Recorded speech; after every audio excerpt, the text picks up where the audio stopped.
All right. Good morning, everyone. Hello and welcome to our Loss and Damage Forum, Perspectives from Malaysia, a prompt gathering of civil society leaders, climate action advocates, community voices committed to putting people and justice at the center of climate action.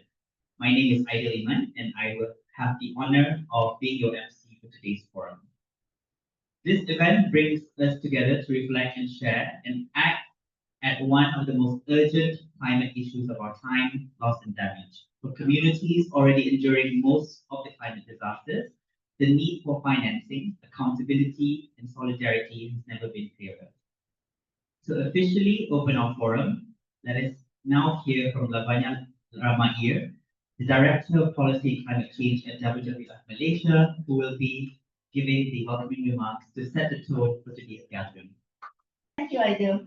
And yeah, friends, it is really a pleasure to have all of you here today. I think for this pretty much long-awaited conversation that we should be all really focusing our attentions on. And so welcome to our Loss and Damage Forum, Perspectives from Malaysia.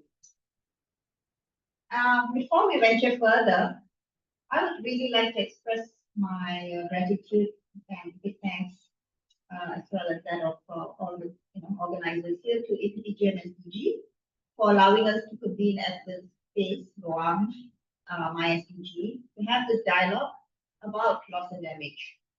And also a big thank you to our partners for this event today, Malaysian Youth Delegation, MYD, Malaysian Red Crescent Society, MRCS, where youth advocacy and engagement and humanitarian work respectively, which is vital in addressing climate change, along with the intersection with nature, we're all coming together to address this issue together. So I would also really like to extend a very warm welcome and heartfelt appreciation to all our speakers today, to Jinghann from MYD, to Puteri Adiba Hasanah from MRCS, Farhana from from MYD, okay, or Loss and Damage Coalition, and of course our very experienced, seasoned expert, Guna Rajan from WWF. Thank you so much. Come all the way from Petaling for gracing the space and sharing your knowledge. Friends, recently it was reported that our farmers are already facing the impact of weather pattern changes. And that is, as Malaysians who love our makan everywhere, going to affect us in a very, very direct way if our rice bowl is impacted. And it is being impacted. So an article in the NST recently shared the experience of one particular farmer, an 81-year-old gentleman called Ramli Wahab, who said that he is definitely seeing weather pattern changes affecting his livelihood. Heat is harsher, rain is coming all at once. And in 2024, in April, Kedah faced 40 degrees Celsius, scorching heat. And a few months later, faced one of the worst floods. All this affected planting schedules and incomes were lost throughout the span. And I can vouch for this because last year, in 2024, the team and I, we went to Kedah a few times, but we are also working on Ulu Muda, protecting Ulu Muda, which actually is the very source of all the water that's irrigating our paddy area up there, like the rice bowl area. And really, within a space of 3 months or so, twice when we went, first time, Muda Dam was dry. So dry that we couldn't take our boat out. We wanted to go to the Earth Lodge. Impossible. Not enough water. 3 months later, when we went, there was an overflow over the barrier, overflow on the other side. This is the kind of extremes we're already facing. Yeah. And of course, it's going to have downstream effects. But unfortunately, that connection is still not being quite understood by many. So when it comes to addressing the farmers' plight, money is given, and then money is also given, billions, to deepen your drainage and put hard infrastructure. But is that really the kind of responses that's actually going to give lasting solutions for this problem? We'll discuss that. Okay. So climate crisis is no longer an abstract. We see it everywhere. We see lives being displaced, the floods. We see coral reefs being bleached beyond recovery. We see rice fields being wiped out by unseasonal drought. In 2024 alone, would you believe it? And this is Dawson's statistics. Malaysia suffered 933 million, almost a billion ringgit worth of flood-related damage. Homes, infrastructure, agricultural land all bore the brunt, especially in Guna, where about 2,000 hectares of paddy fields were inundated, resulting with over a loss of 57,000 tons of rice. These are not just statistics.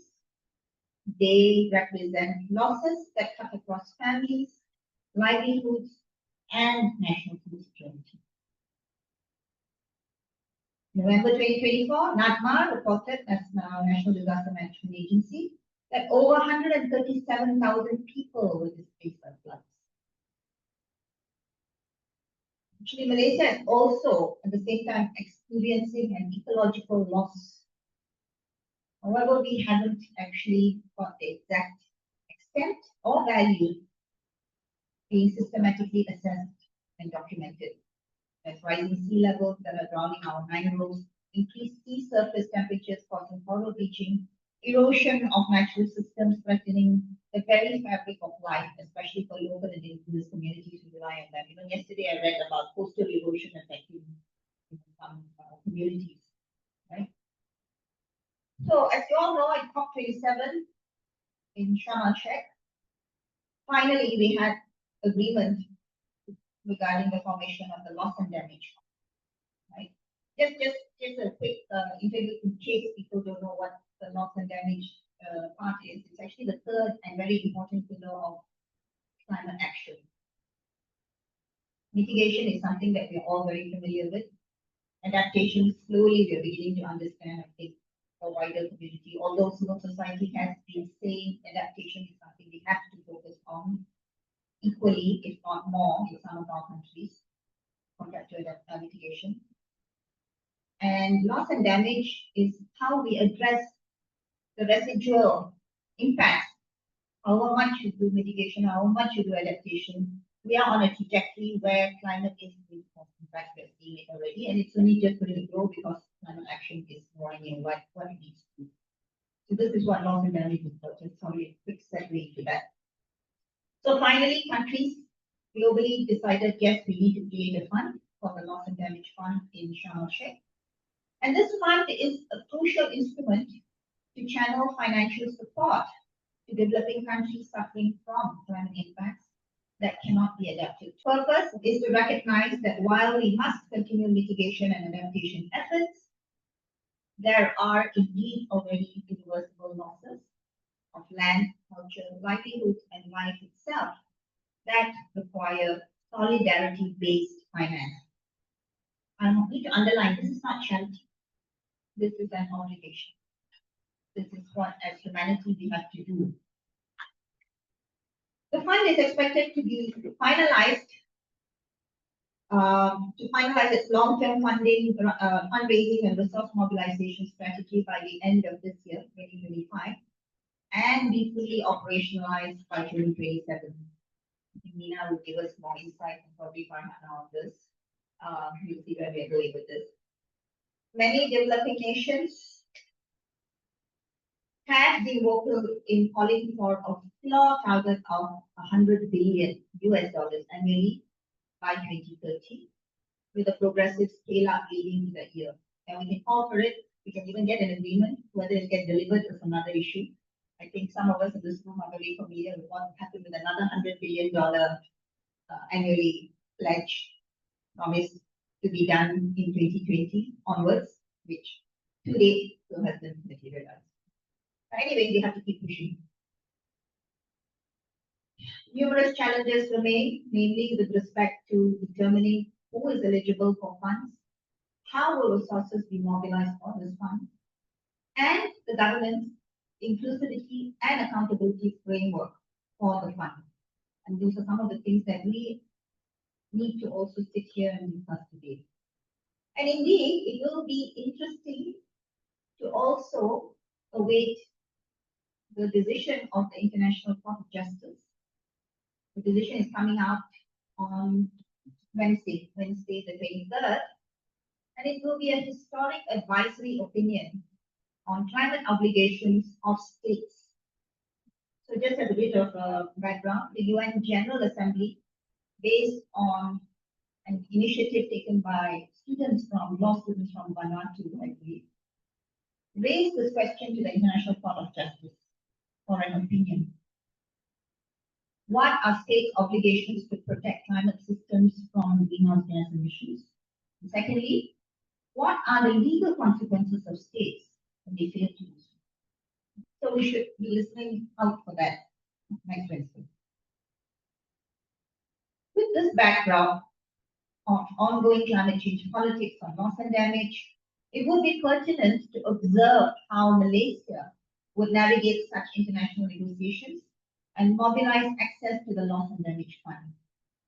So we hope to listen and engage more about this with all our experts today and all of you, both here and also online. As a developing and climate vulnerable nation, Malaysia cannot afford to be passive. A lack of clear attribution where climate impacts overlap with either poor planning or other human-induced pressures should not be a reason to disqualify our communities from accessing the fund. But this is a real risk. We often observe a policy bias, as you know, towards climate mitigation-centric positions. Even our forthcoming climate change bill, despite a lot of, advocacy by the civil society for it to be more balanced with adaptation, whilst there is some emphasis, it still seems to have a stronger focus from what we are hearing, what we are seeing in newspaper articles and all on mitigation. Yes, there is some mention of adaptation, but we don't know what exactly it will be entailing. So we need to also make sure that there is sufficient attention and investment into adaptation and resilience as well. So this gap not only hampers our preparedness, but also our ability to build the institutional systems necessary to ensure access to national or global funds set aside for loss and damage. So just read the 5 points here, what we think we must do. First, define what loss and damage means in the Malaysian context, from flooded homes in Kelantan to coral bleaching in Sabah. Develop a national framework to assess, document, monitor, and report loss and damage across sectors and government tiers. Thirdly, ensure climate risks are integrated everywhere into national laws, development plans, budgeting systems, so that what is now regarded as externalities actually internalized in planning. Fourthly, hold developed countries accountable for their role in creating this problem, although they might not have been doing it deliberately at that stage. And secondly, hold them also accountable for the solutions that they need to now provide and push for fair and inclusive governance fund. And fifthly, include civil society voices, especially those from frontline communities, youth and indigenous peoples, in shaping how we respond. So this forum is not just a discussion, it's a stepping stone for us.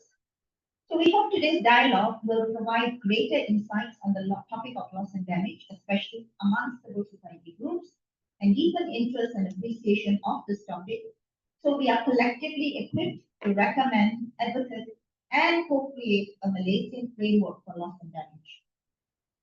WWF Malaysia, in collaboration with all partners from different sectors and levels, hope to convene a series of roundtable discussions in months to come for this very purpose, and we look forward to your continued active involvement.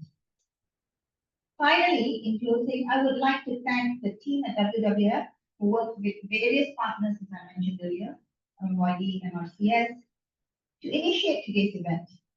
Thanks, Shantini, Tommy, Idil, and all those behind the scenes, tech support, you and everyone for getting this together.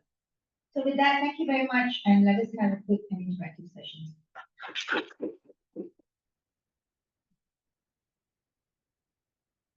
Thank you so much, Lavanya, for your inspiring words and reminding us why this conversation matters now more than ever.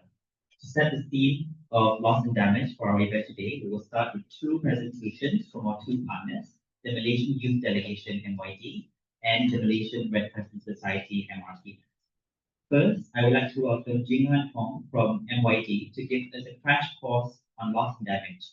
Jinghann is currently the co-lead of the Adaptation Working Group in the Malaysian Youth Delegation, having recently attended the SD62 negotiations in Bonn with a tracking focus on adaptation and loss and damage. She is currently pursuing her master's in ecological economics in University College London, where her dissertation focuses on the power and participation in the practice of co-design in urban green space planning and management. She is a trained workshop facilitator of Climate Trust and Biodiversity Collage since 2022 and sits on the Teach for All's Climate and Education Learning Fund as a volunteer professor. Jinghann, I welcome you to the floor to start your presentation. Hello. Okay. I have to apologize on two fronts. I think one is I am actually severely jet lagged, so forgive me if I don't actually know what's going to happen, but I am severely jet lagged, so I thought I would say that. The other is that my goal here is really to provide a brief overview, and I say brief very lightly. I recognize that there are various levels of expertise in the room, so bear with me as we go through this. So hi, I'm Jinghann. I'll be speaking to you today on two fronts. One, understanding what loss and damage is, and two, understanding it under the context of the UNFCCC. I'll aim to, there are a lot of acronyms in the UNFCCC. I'll aim to explain them as we go along. Next, please. So, understanding loss and damage. The first part aims to provide a brief understanding on what loss and damage is. And it's worth stating at the outset that there is no set definition. There's no set definition at an international level. There's this concept called constructive ambiguity, and it's the idea of keeping things as vague as possible to depolarize the debate between the global north and the global south. And this constructive ambiguity has helped in institutionalizing loss and damage to a certain extent. So with that in mind, I'll give us a brief understanding of what loss and damage is commonly agreed to be, understanding that there is no strict definition per se. Okay, so as Lavanya has told us, it is the third pillar of climate action. The first pillar being mitigation, so how much can we get to net zero effectively. The second being adaptation. Once we can't get to net zero and we have to adapt to the impact of it, that's adaptation. And the third pillar being loss and damage. So after the climate hazards have happened, what do we do? Now, it's worth also noting that between the second and the third pillar, so adaptation and loss and damage, it's quite a blurry line as to where adaptation begins and ends and where loss and damage begins and ends. Okay. So you see here, and this is one of the numerous studies that try and pinpoint where it starts and where it stops. And so there are series of definitions of loss and damage if we follow this study. First, beyond adaptation. Second, the risk tolerance approach. So what can we tolerate as risk and what can't? And third, the avoidable impact approach. And the important takeaway from this slide really is that there is a continuum of operations between loss and damage. Which is important because it doesn't just lead us to different categorizations of what is adaptation and what is loss and damage. It it also then leads to different priorities, right? Are we talking about things that happen before the climate hazard? So if we talk about ex-ante solutions, we think about things like insurance or planning better national risk adaptation plans. But if we think about it ex post, then we are thinking about managing impacts after something has happened. In which then I think Red Crescent will be very helpful in this sense. We talk about post-humanitarian support for rehabilitation, recovery, and rebuilding. So that's one way to conceive of what loss and damage is. The other way, thank you. And this is what the UNFCCC has agreed, is loss and damage as arising from slow onset events as well as extreme weather events. And so with slow onset events, these are climate processes that cause loss and damage over time. So incrementally, in Asia Pacific, we see things like sea level rising, increasing temperature, salinization, ocean acidification, and glacial retreat. Whereas extreme events, as you can guess, is the opposite of that, right? So hazards that hit immediately and then cause loss and damage instantly. And so thankfully, Malaysia, less of these, but things like storm surges, tropical cyclones, floods, and droughts. Next. It's worth mentioning here now what the IPCC says on loss and damage, or what it doesn't say on loss and damage. The IPCC is the scientific body that does research on climate change. It provides evidence of the impacts and risks of climate change and highlights our gaps in understanding. And the IPCC distinguishes, it differentiates between small letter losses and damages and big capital letter loss and damage. And so what does the IPCC say about small letter losses and damages? Nothing that we don't really already know. It talks about it in the context of risk management. It is challenging to apportion, and I'll get apportionment in a bit. Again, nothing that we don't already know. With every increment of global warming, there is also an increment of related losses and damages, unequally distributed across different systems, regions, and sectors. And the impacts are strongly concentrated among the poorest and the most vulnerable. Now, the extent to which small letter loss and damage informs capital big letter loss and damage is debatable, because the IPCC has the mandate to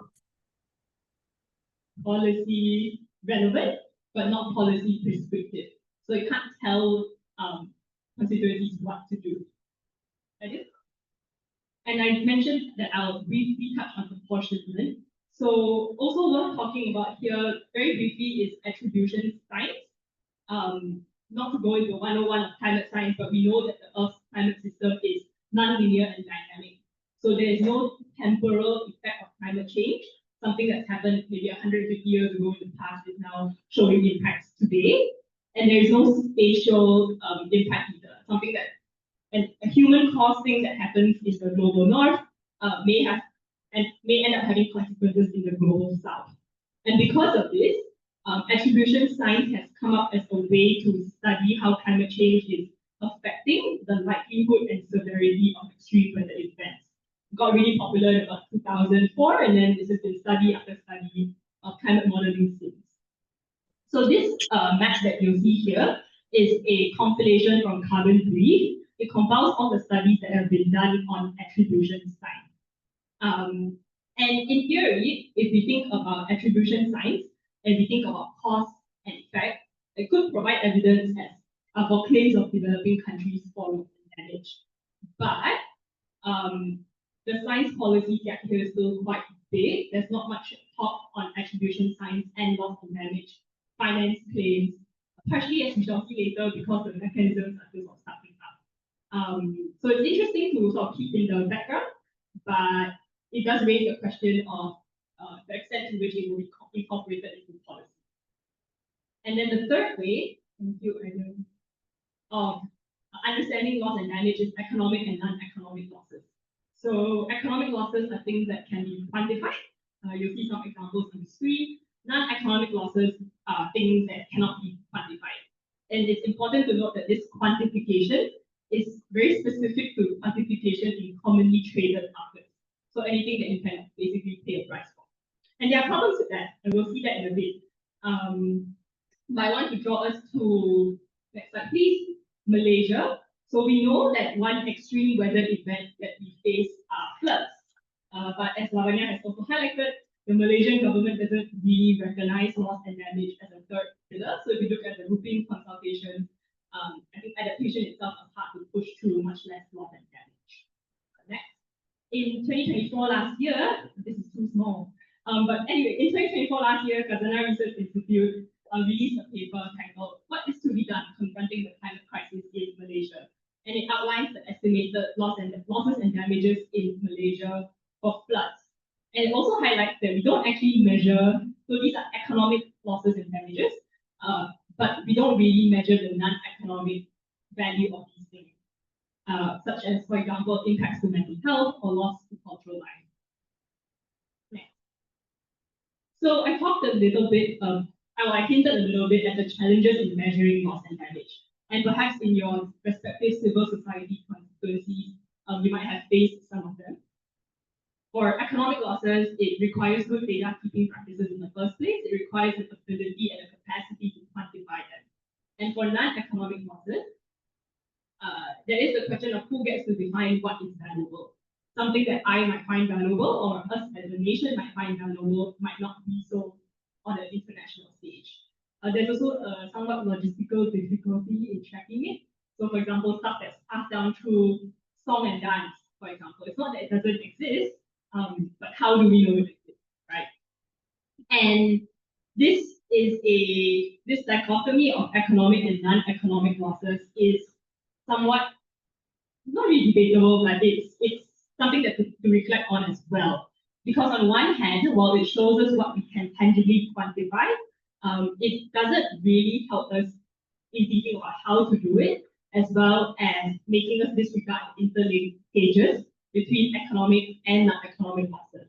Specifically, where the quantification of non-economic loss requires input of tangible data. So I'll give an example, not from Malaysia, but this is Mount Kailash in India. It's considered the center of the universe in Hinduism, Jainism, and Buddhism. And as you can tell, being the center of the universe, it attracts a lot of pilgrims as well as tourists. So this site of mythology and religious, spiritual, cultural significance is affected by glacial retreat. But to show this loss and damage, instead of qualifying it, because it is non-economic loss, right? If you think about the loss of a cultural and heritage site, one suggestion to make it more palatable to policymakers is to quantify it by using tourism as a proxy value. And while that's acceptable to a certain extent, it doesn't really equate it to the inherent expression of the religious and cultural significance of it. So I believe that's the end of next slide. Yeah, that is the end of the first part of what loss and damage is or isn't. I'll leave that to you.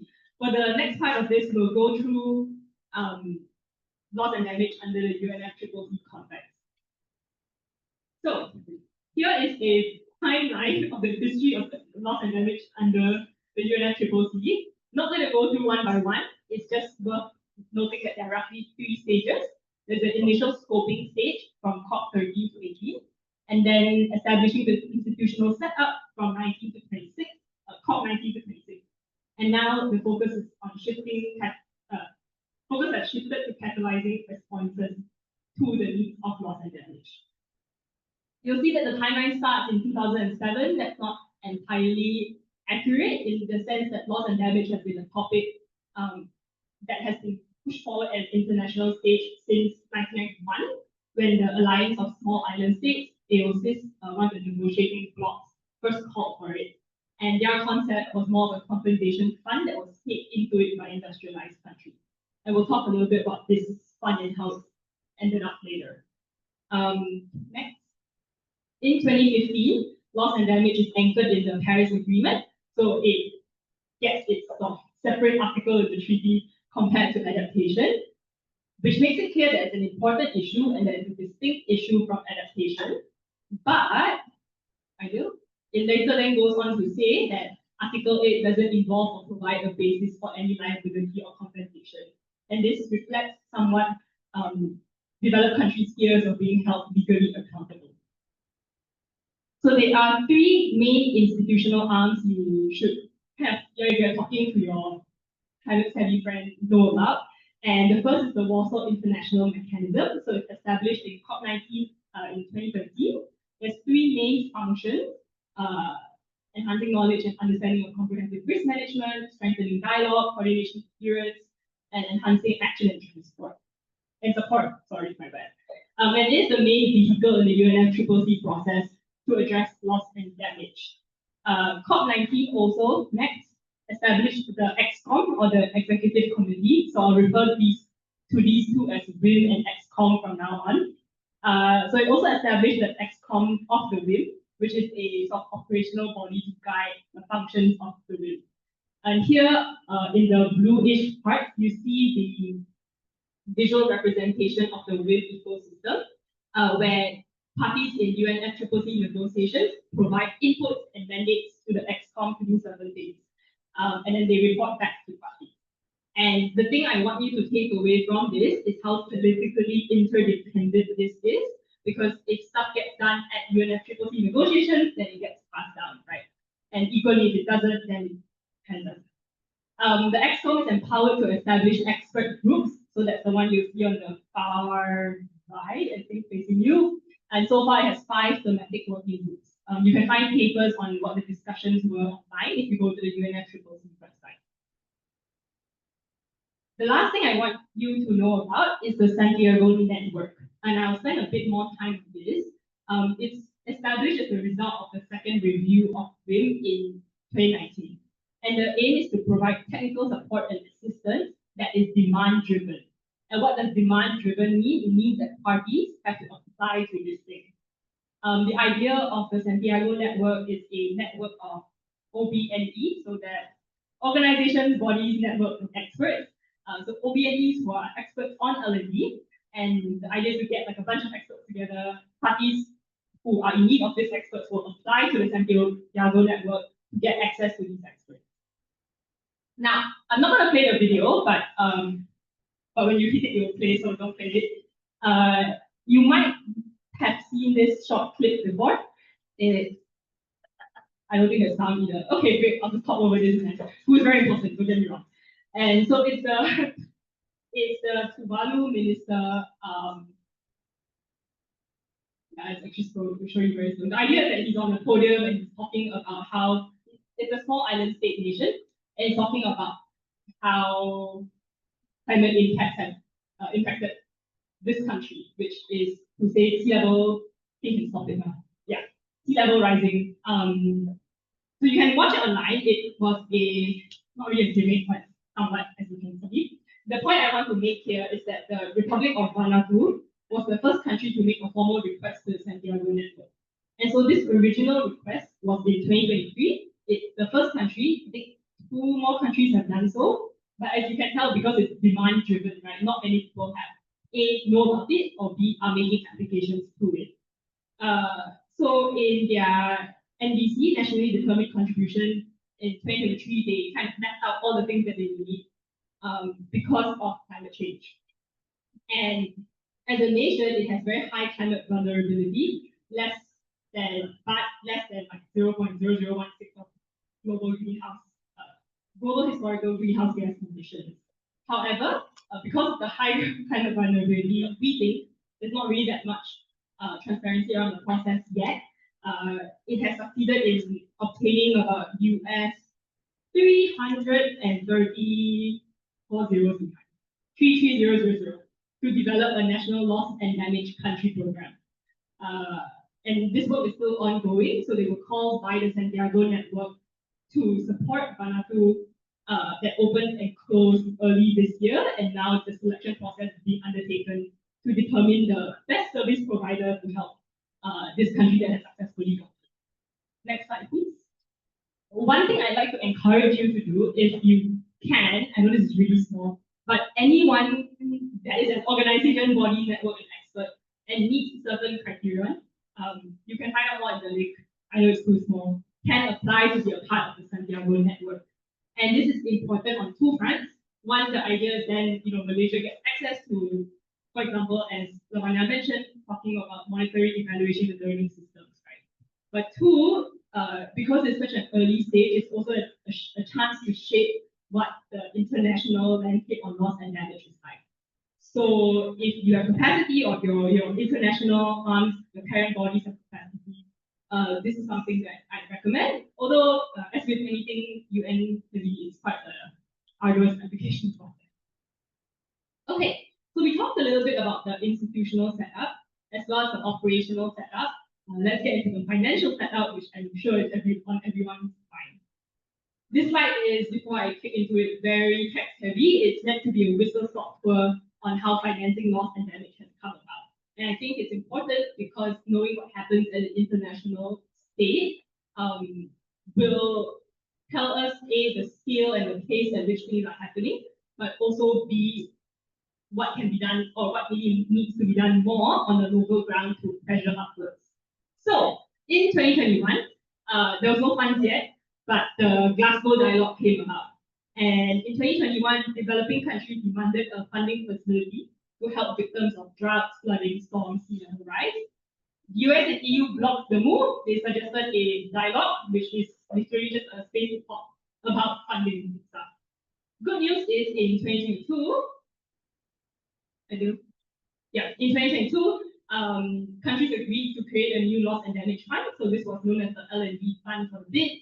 There were initially some pledges, and let me just point out here that pledges just means that countries say, I will contribute. It doesn't actually mean that they give you the money to contribute.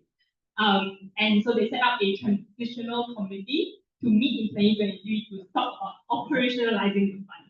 And you'll hear this word a lot, operationalizing. It does kind of need a lot of boring admin and setup that is important to making it run, but the other thing to note is that this takes time. So the whole of 2023, this transitional committee met to discuss things like the scope of the fund, who's going to put money in it, what kind of financial sources would feed into it, what kinds of activities should it support, right? We talked about the blurry lines between adaptation and loss and damage. As with most UN stuff involving money, it was very contentious. The failure of the fourth meeting to reach consensus made them have an emergency fifth meeting just before COP28. And in 2023, COP28, on day one, the agreement to pass all this through, well, it was passed on day one, and it was confirmed without further debate on the core operational priorities. And we may think this is a good thing, but if we really look at the draft, the decision text, it's still worded very vague. So again, I call back the idea of constructive ambiguity, right?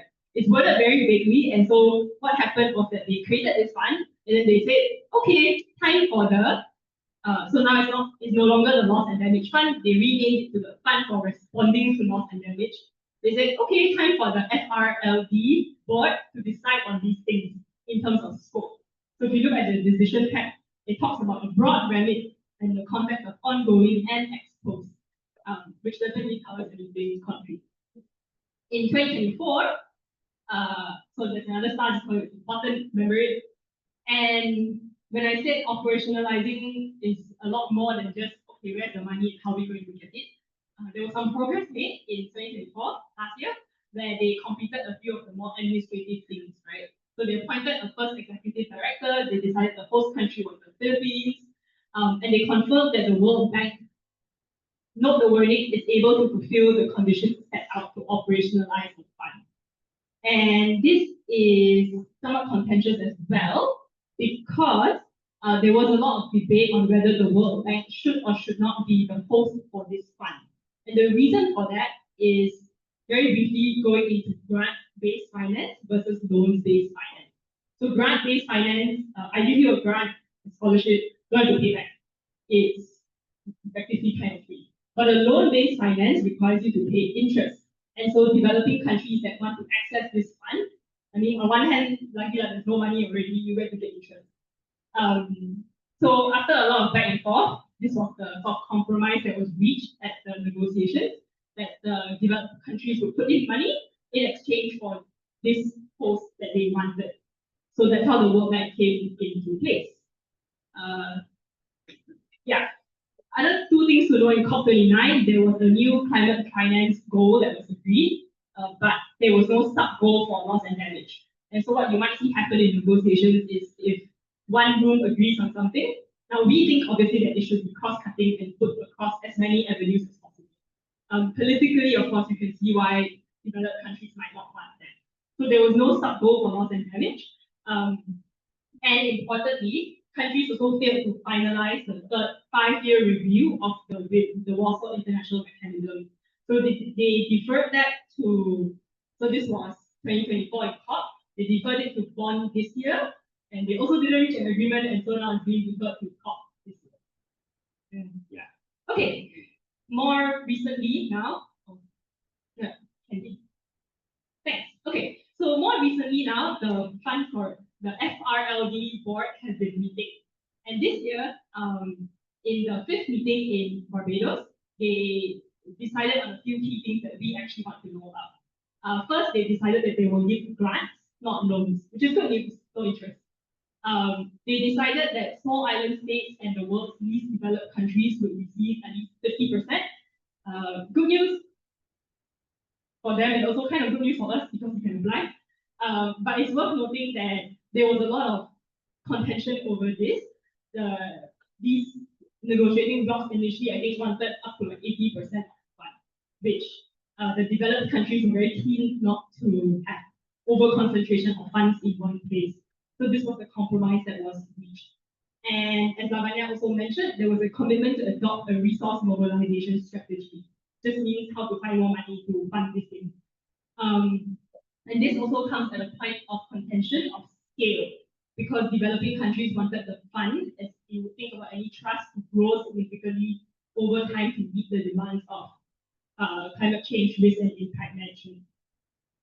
Developed countries were willing to scale up, but not to meet them at scale, which was seen as sort of potentially binding. So this was the consensus that was agreed. In the picture, I just want to show you what Ibrahim looks like. Yeah. Okay. So you can find all these documents online as well, and I thought I'd take the liberty to show you what is the status of the money in the funds now. So this is not the latest, because they just had one more meeting in Cebu, Philippines, just about last week. So this is from April's report.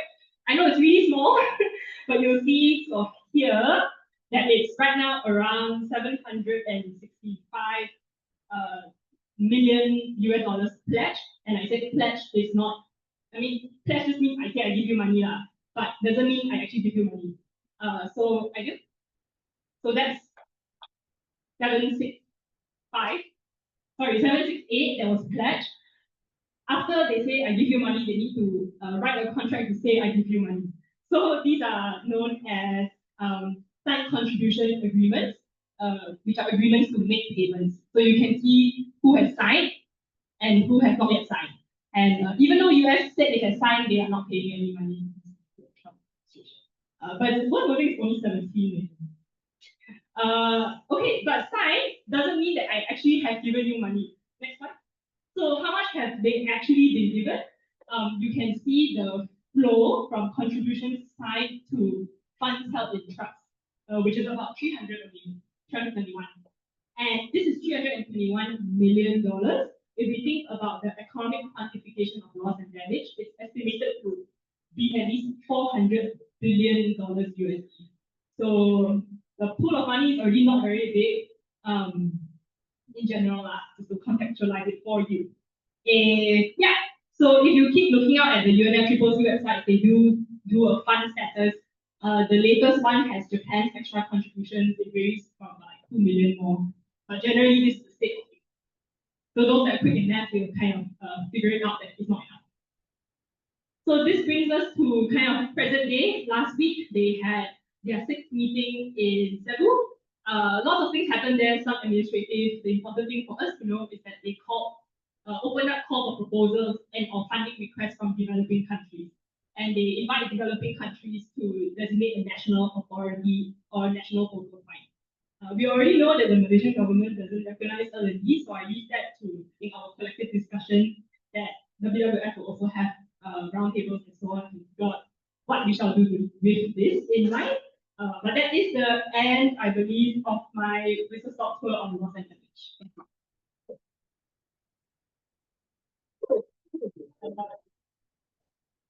I'll leave it to Adrian.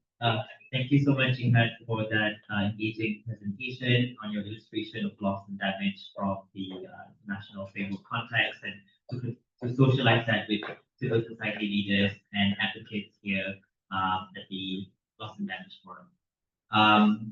With that, we will be moving on next to our second theme setting presentation from MRCS, and I would like to call upon Puteri Adiba Hasanah from MRCS to give us a presentation on the realities of loss and damage in Malaysia. But before she starts the presentation, Puteri Adiba, I would like to give a simple, sort of simple biography for our presenter from MRCS. Puteri Adiba holds a strong academic foundation in natural resources science. Her hands-on experience in occupational safety and health during the pandemic solidified a profound passion for disaster management, which she further explored through her research on urban flood resilience. Currently, as the Climate Change Adaptation Officer at the Malaysian Red Crescent Society MRCS, Puteri plays a key role in the efforts of addressing climate and environmental crises. She is dedicated to empowering communities and MRCS personnel to adapt to escalating climate risk with the focus of the most vulnerable communities. Puteri will be joining us from Zoom. Puteri, you may begin your presentation. Hi. Assalamualaikum and good morning, everyone. I'm Puteri from Malaysia Red Crescent. So I am going to share my slide. Okay.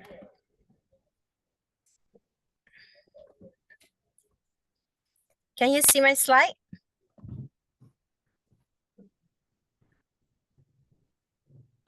We're just going to wait for it. It says, okay, yes, we can see it now. Okay. Hi, Assalamualaikum and good morning, everyone. My name is Puteri Adiba. I am a Climate Change Adaptation Officer from Malaysian Red Crescent, and today I am going to give some insights from Malaysian Red Crescent regarding the realities of loss and damage in Malaysia. So the content will be in 4 parts, and the first part is about us, a little bit background about us for those who haven't get to know us. Malaysian Red Crescent is a humanitarian organization and auxiliary to the humanitarian services of the government. Our vision and mission is keeping the humanity alive by bringing organizations that brings people and institutions together for the vulnerable to prevent and reduce suffering. We have chapters and branches all across states in Malaysia. We have members in schools, tertiary education institutions, and we are also a member of International Federation of Red Cross and Red Crescents. So that's all about us, just overview. Okay, now we are going into the event. So for the event, we choose to show the Northeast Monsoon Malaysia Flood Malaysia 2024 because this is our operation update from December 2024 until June 2025. Oh, I'm sorry. Okay, June 2025. There are, as you can see in this, there are 235,706 people affected across 9 states during the Northeast Monsoon Flood Malaysia 2024. And it is impacting approximately 40,922 families. Unfortunately, 10 people were killed. And as you can see in our map here, the most affected is Kelantan, severely affected is Kelantan with 97,131 population. Followed by Terengganu and Kedah. And then you can see in East Coast, they have experienced over 1,000 millimeters of rainfall from 26 until 30 November. This is in 5 days, in just 5 days, it is equivalent, the rainfall is equivalent to 6 months of average precipitation. Okay, so moving on, I'm showing the 40,922 families affected. we can see in each state, this is the number of temporary evacuation centers. Although you can see the most is Kelantan, Terengganu, and Kedah, and although Kelantan has the highest number of family affected, but the number of the temporary evacuation center is much more less than Terengganu, because Kelantan they already they have been going through this kind of things for a long time, so they already have a specific temporary evacuation center that is big, that can accommodate more people. But Terengganu, because of due to the climate change and the infrastructure is landscape, new places are being affected by the flood, so they have to build much more fast and temporary evacuation center even at small spaces. So that is why the number of temporary evacuation center is much more in Terengganu, although Kelantan is much more affected, the people itself. Okay, now we are going into the economic losses in the context of loss and damage. Loss and damage, there are two categories of losses. The first one is economic losses, which have the price tag on it, and the second one is non-economic losses. So I am going to explain Malaysian Red Crescent's assessment on this displacement. The first thing is economic losses. Of course, it is a displacement. You can see for the displacement, we have 153,000 people left their homes, and over 633 temporary shelters are set up to accommodate these displaced people. And from our assessment, families in PPS express concerns about future shelters as homes are being damaged or destroyed. And the concern also for those being affected, especially the elderly and those with mobility issues, they face difficulties relocating to PPS, so opting for more temporary site shelters. Okay, the second after displacement that are being concerned, that are being the impact. It is infrastructure damage. Buildings inundated. We have 40,000 buildings being inundated. Hospital inundated. We have 109 hospital inundated. Schools inundated. We have 159 schools. Health facilities. You imagine the health facilities and hospital being inundated. It is very serious concern. A total of 121 health facilities will be affected, limiting access to medical care, especially during a disaster.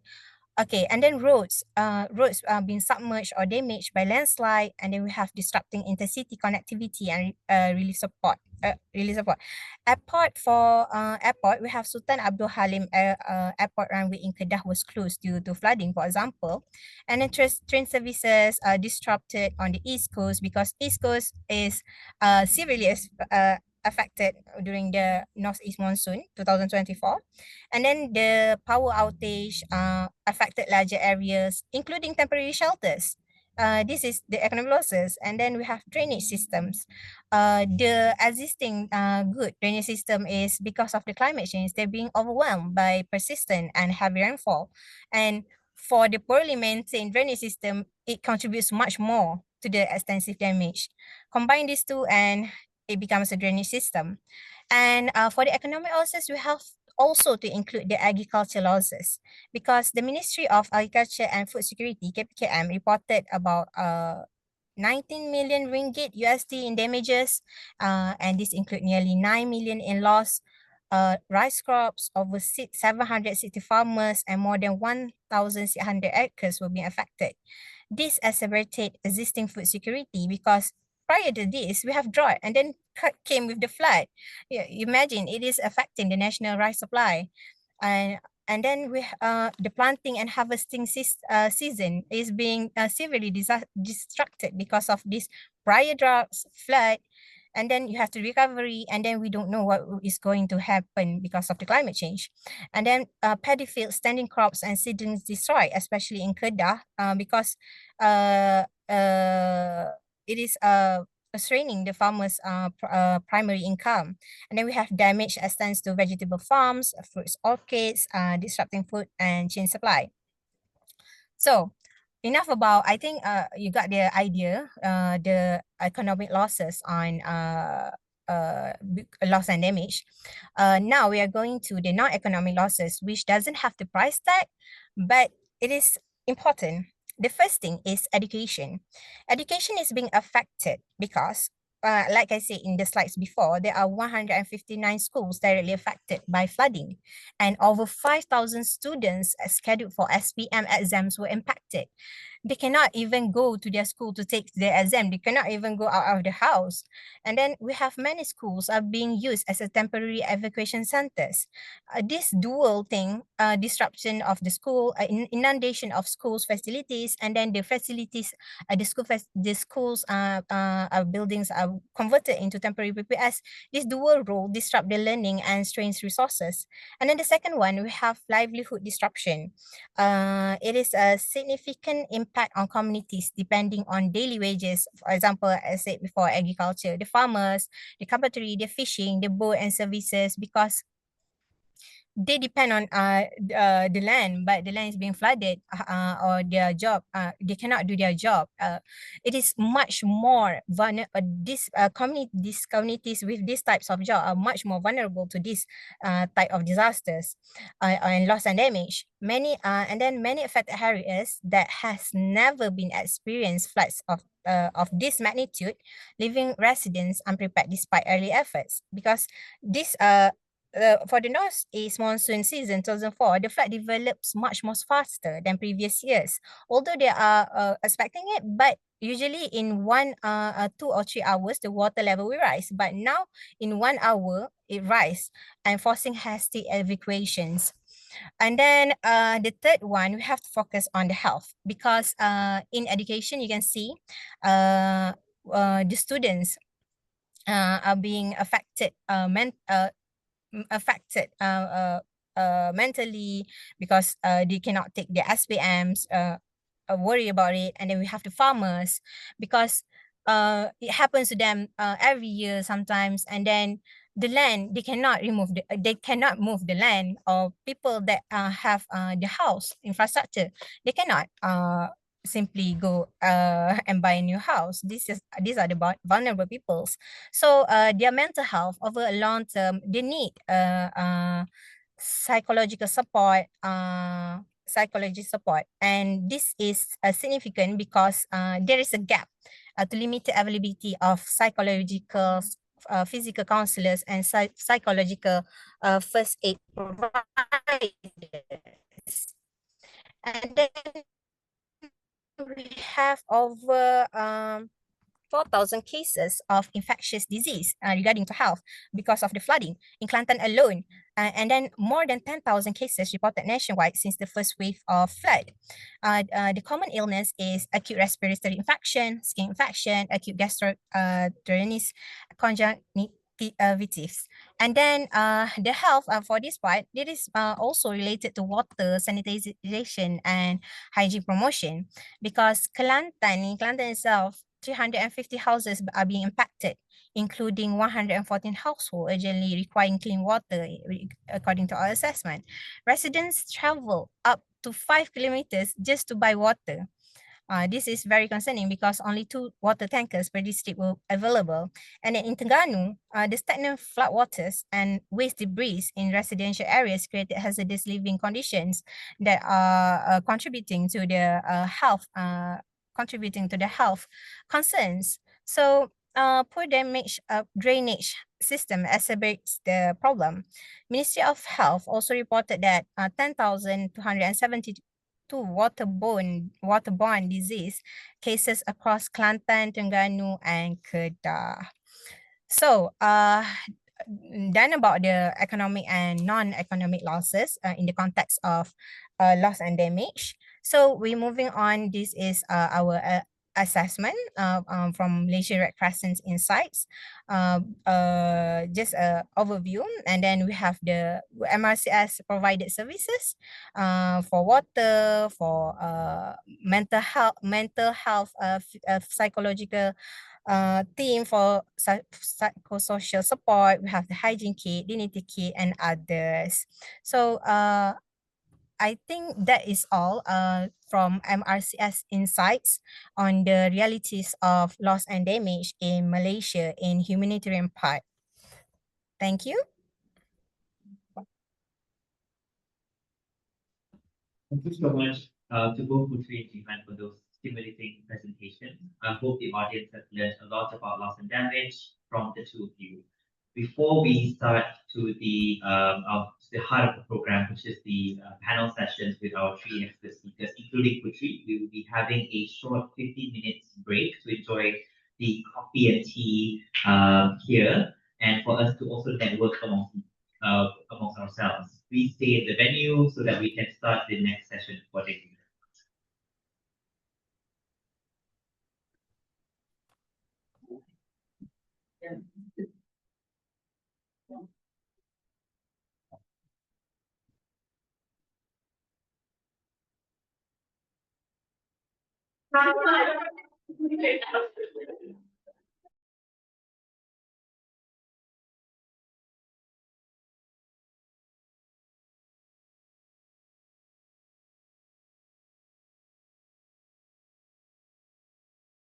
All right, everyone. We will now move into the part of today's forum, a panel session to discuss on the landscape loss and damage in Malaysia, as well as the sort of global politics around loss and damage. Moderating today's panel session will be Jinghann from MYT. Accompanying her will be our three expert panelists. But first, let me introduce our expert speakers. First, we have Farhana Shukor, a climate finance researcher by day and a dear friend of mine and advisor from MYD. She is also a climate policy analyst at the Loss and Damage Youth Coalition. In these roles, she champions the empowerment and capacity building of youth climate advocates, boosting their ability to mobilize effectively. She diligently tracks loss and damage finance negotiations and related issues, having attended the UNFCCC's COP since 2021, as well as SB 58 and SB 60.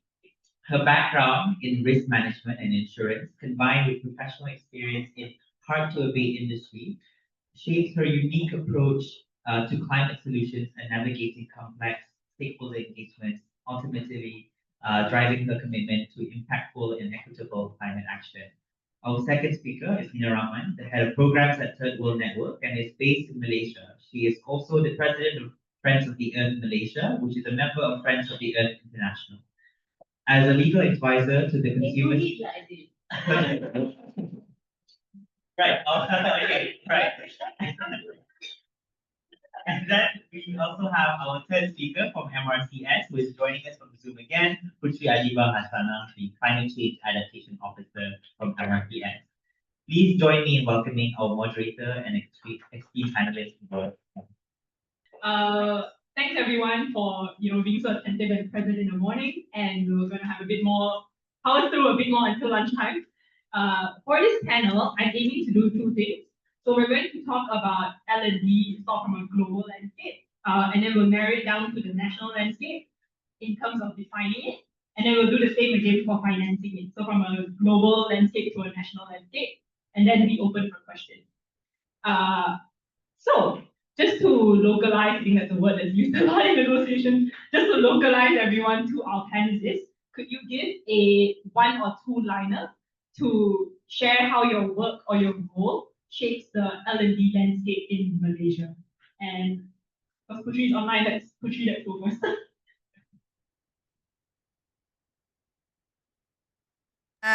Hi, okay. Proud to be. Thank you for giving me first. Okay. Good morning, everyone. It's morning. Good morning, everyone. As you know, I am a climate change adaptation officer at Malaysian Red Crescent. So my role sits at a unique intersection that directly influence the landscape of loss and damage in Malaysia. Our core mandate is humanitarian action, which is inherently places us in the front lines of the climate's impacts because we are humanitarian. First, I think what my work or role can shape the landscape of L&D in Malaysia is first, we contribute significantly by enhancing community resilience at the grassroots level. This isn't just about providing aid after disaster, it's about proactive measures. We implement the things that we have done at MRCS is we implement community-based disaster risk management, conduct vulnerability and capacity assessment, and we facilitate the development of local adaptation plans. And by strengthening these capacities, we aim to minimize the potential for future loss and damage, effectively working on the avert and minimize spills of LND. Even if the if even if the term isn't explicitly at a local level. The secondly, after we contribute significantly to enhance our community resilience. The second thing is our work provides invaluable ground level data and insights. Like my slides before this, we shows our risk assessment, our operation update report, and this is important because when a flood hits or a drought persists, our teams are there interacting directly with affected populations. Because sometimes, yes, you can get the data from the internet, but when you go there, the hazard itself, the hazard can be changed. The community said the hazard isn't about flooding, is about landslide maybe, and that is the our important, because we give important invaluable ground level data insights. And then we witness the firsthand the immediate cascading impacts. And lastly, we play a role in advocacy and bridging the gap between communities and policy. By bringing the voices and experience of vulnerable communities, often those who are least heard, to the attention of the decision makers, like we bring the community to present to the be resilient and to present to the decision makers. We highlight the urgency and the necessity of robust loss and damage mechanism.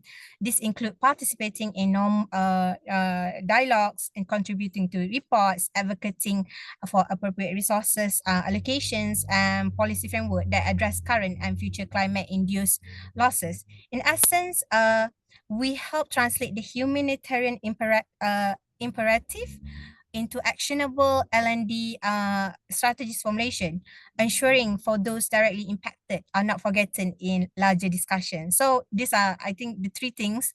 We enhance the community resilience, we give invaluable ground level data and insights that can be used for betterment, and then we advocate this and bridging the gap between communities and the decision makers. That is from my part, the 3 points that I'm my work shape our work role shape the landscape of loss and damage in Malaysia. Thank you. Thanks, Puteri. Okay, because I have to share the mic, I'm going to gesture to one of you sporadically so it's clear.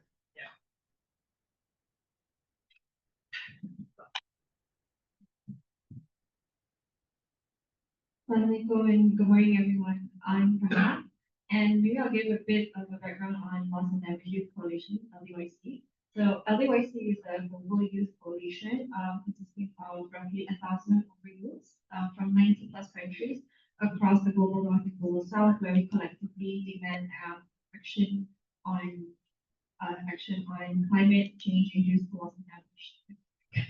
So I'm lucky enough to be one of the early cohorts when the organization started, and I was the storytelling working group coordinator at that time. And that working group in particular was demanded for climate justice through the form of storytelling through written and non-written mediums. And we use it to share the impacts of loss and damage on the lives of youths and communities, and to, most importantly, to highlight the resilience of frontline communities around the world, because we wanted to put a face to loss and damage and to show that this is beyond the policy. It is actually impacting people everywhere, and it's people very different. And this was before, I think, COP27 decision on basically agreeing on to the loss and damage fund. And so coming back to Malaysia, I advocate for awareness for loss and damage policy-wise, even just on its impact, and basically this because when I first joined this space of loss and damage, I was told at the time it's not loss and damage, it is maladaptation or just bad development. I'm so happy now that we actually using proper words to describe the phenomenon that we're experiencing now. And beyond that, I tried in Malaysia to advocate for its proper placement in our national climate policies and climate action. Thank you. Okay, being the most senior, I can be here forever. First, I want to thank WWF for this initiative. And I think maybe later we probably would need to discuss what we can do in terms of WWF taking the lead in this area, because sometimes there's so much to do. We actually need civil society champions who are going to be taking the lead, and then among us we need to sort of manage, because otherwise we all come together, have good dinners, lunches, we talk, we go back, and then so I do think that we need to discuss how can we go forward.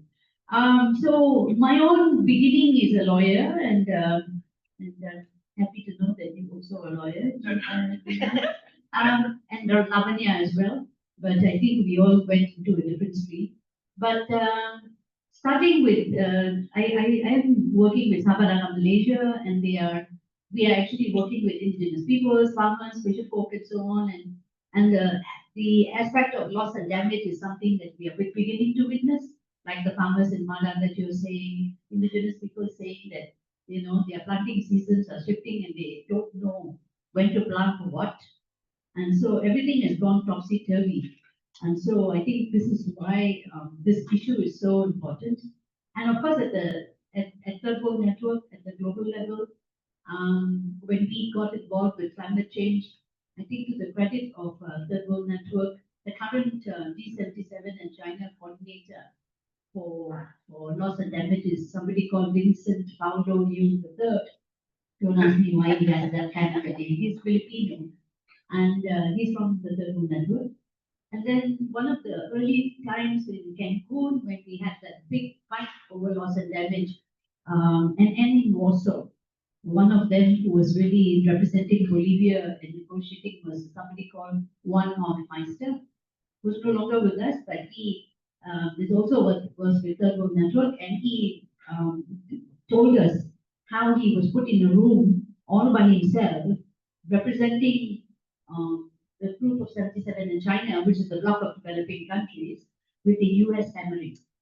So you can imagine how you sit there and you have the US around you and other developed world punching you, but he held his line. So we are very proud in Third World Network that some of our colleagues and are actually in the heart of the negotiations and who actually go forward in the fights. So many of us actually, when we championed the Loss and Damage Fund, we took the example of the Green Climate Fund, that many of us who are working with the G77 in China for the Green Climate Fund, even there was a transitional committee. So that history and also how the Loss and Damage Fund came to be was also very critical, of course, with loads of civil society voices.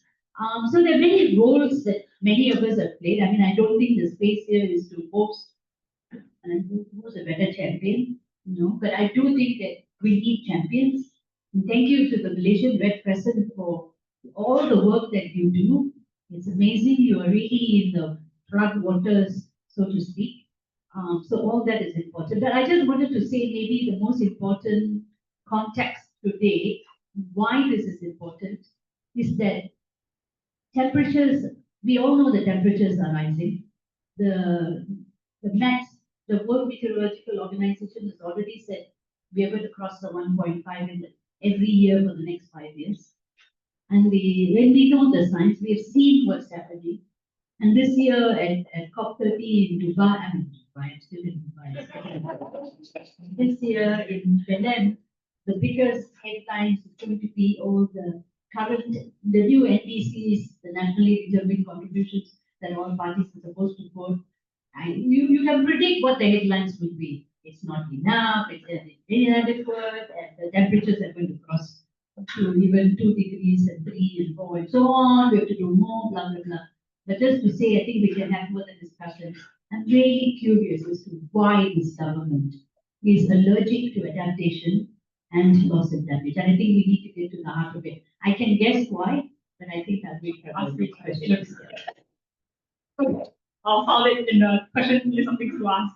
I'm sure if I don't ask it, one of you will ask it as well. But let's go back to leveraging your international experience, Nina. I would like to, well, I mean, I know what it is, but I would like our audience to know. So we know that loss and damage is contentious in international negotiation.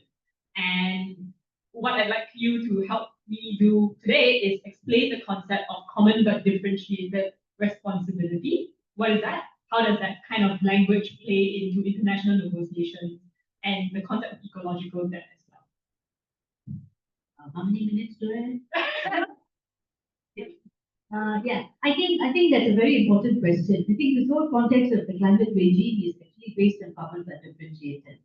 And it doesn't come just from the framework convention. It's also, how many of you know about the Rio Summit? Raise your hand. Wow, there's more people than I expected. I thought, I'm so happy that this young man here also knows about the Rio Summit. Yeah, some of you were not even born then. And how many of you were born after the Paris Agreement?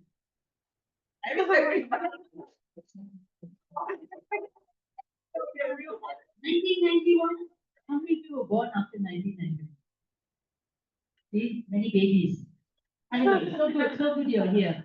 So the only reason why I said that is that this was born in Rio, the Rio Principles, the Earth Summit, which was about who is responsible for environmental destruction. And then you had the Brundtland Commission, which is actually the Prime Minister of Norway. They came up with the report and they blamed it all on the developing countries, saying the developing countries are giving birth to too many babies. And these are the people who are consuming all the resources, which is a lot of bull. Because then what we actually discovered is that the lifestyle of an American and how much the American consumer consumes is much, much more than even the Chinese. So the notion of per capita. And so that discussion actually came to an end when this principle of common but differentiated responsibility was born.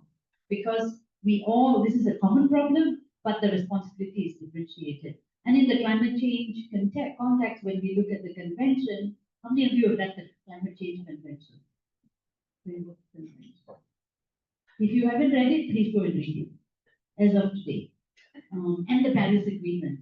And if you have time, look at the Kyoto Protocol. Not because you have to be lawyers, but because we need to know that's a legal treaty. So the point here was that precautionary approach. I think that's something that Lavanya has stressed quite a lot, which is important. You don't wait for exact science before you start acting, because otherwise you have to wait for people to die before they do it, before you act and do it late. So the precautionary approach. So the common but differentiated responsibility in the climate change convention is what's called an equity principle. Equity means not everybody is rich. There is an unequal world. And for civil society and social movements, we don't only start with 1991. We talk about even the colonial era, when when the rich world became rich, is not because the white man is smarter. Today, Donald Trump exemplifies why a white man is not smart, right? So you can see that the notion that the Western world is smart and they know better, and sometimes when you talk to our government people, yeah, like giving them a nice slap, because there's always a thing the Americans are superior. But the point here is that a lot of the wealth was created because of colonialism, and this is why many of us even talk about reparations, the concept of climate debt, the concept of ecological debt, that much of the resources were sucked out of developing countries, even in the slave trade, how they brought slaves there, as if slaves were a commodity, and they became rich not because they were smart, but because they exploited. And so that needs to be understood. But in the climate convention, it's about the historical emissions from the industrial times. They were emitting, they were completely dependent on fossil fuels, and they still are, and they are expanding.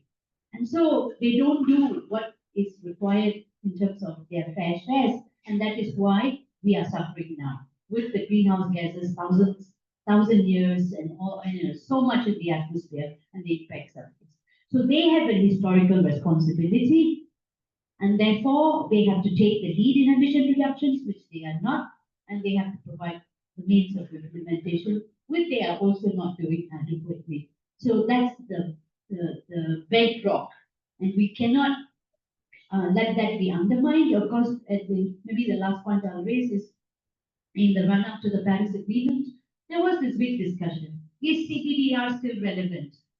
What about China? China is a developing country, but maybe it should be developed. But Malaysia, mind you, my favorite subject, we think we are going to develop country status. From which lens they are looking, I don't know. The World Bank. So they always say, oh, we are upper middle income, we are developed country, but that means are you going to assume developed country responsibility and begin to put money in all these funds? Then you say, no, that's not what we need. So there's a history to this, and so the context is really critical in terms of understanding that a developing country, because we are, even China, the challenges are phenomenal. That's why sustainable development, poverty eradication, these are all fundamental in the context of even the response plan. Thank you, Nina. And we'll pick the Malaysia stock status as an upper middle class country later. So Nina talked a lot about sort of the responsibility of the climate change and its risks and impact. But at the same time, we can't really be relying on developed countries to take the lead, right? So we have to start acting as well. Now the challenge with that, and this is a question for Farhana then, the challenge with that in terms of operationalizing L&D is determining what is actually being lost. And so can you share some insights that you might have gained in LYC as well as the work into what the latest thinking is on that front and how that might or might not apply to Malaysia? No number, like a question. Okay, so I think earlier in the two sessions there was the explanation of economic and non-economic losses. So I have to dive in a bit deeper on that one. So how these losses are calculated and whether or not we get a value is actually impacting how we as a country can actually prepare to address loss and damage. Okay, so the more I would say more knowing methodologies and even calculations are for economic losses. And there is this thing called the damage and loss assessment framework that is often used by the UN and World Bank. And this one is basically using replacement value calculations. To put it a bit more simply, if it takes 10 million ringgit to develop the building, the economic loss of that building will be 10 million ringgit. Obviously, that's a very it's a broad calculation, and also we can take into account of like different indicators of additional costs. And so that's the economic losses. But the true hallmark of loss assessment is actually non-economic losses. And this is where it gets a bit complicated because we're talking about intangible, and we use the word assets.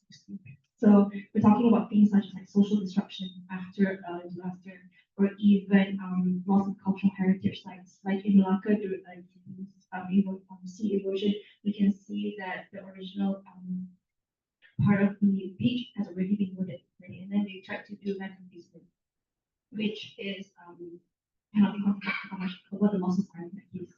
And some of that is also the mental and the physical health impacts, and even loss of biodiversity. And so these things we don't really have the methodology yet, or even how even indicators of big this, not just in current value, but also future value.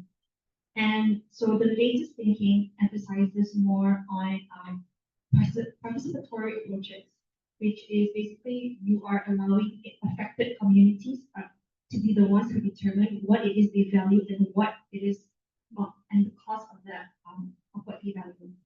And this can be done through more qualitative data collection, such as storytelling. And so yeah, but then nonetheless, this is not a formal methodology, nor is it a formal calculation, but it is something that we should be tracking.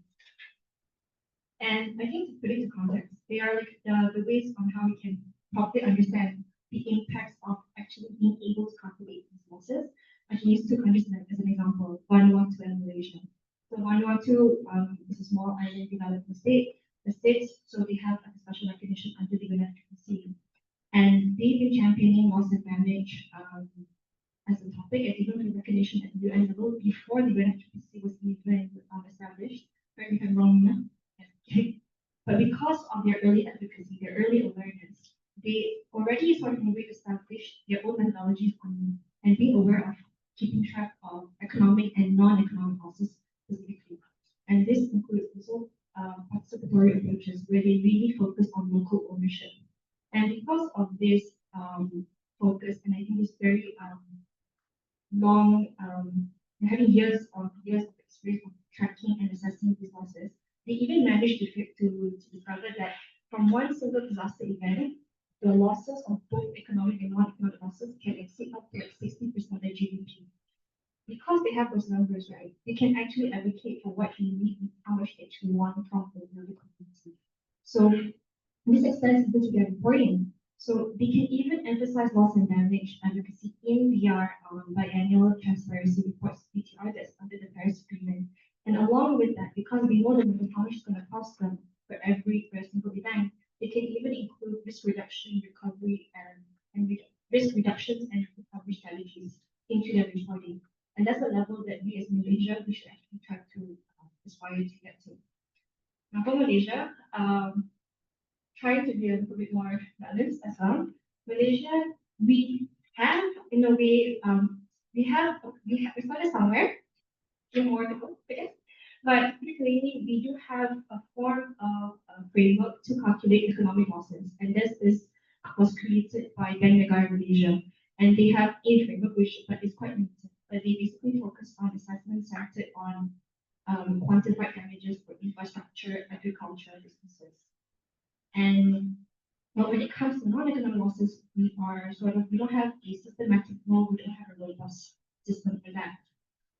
And I think earlier when I'm really happy that Lavanya mentioned that also special report on flood impact in Malaysia.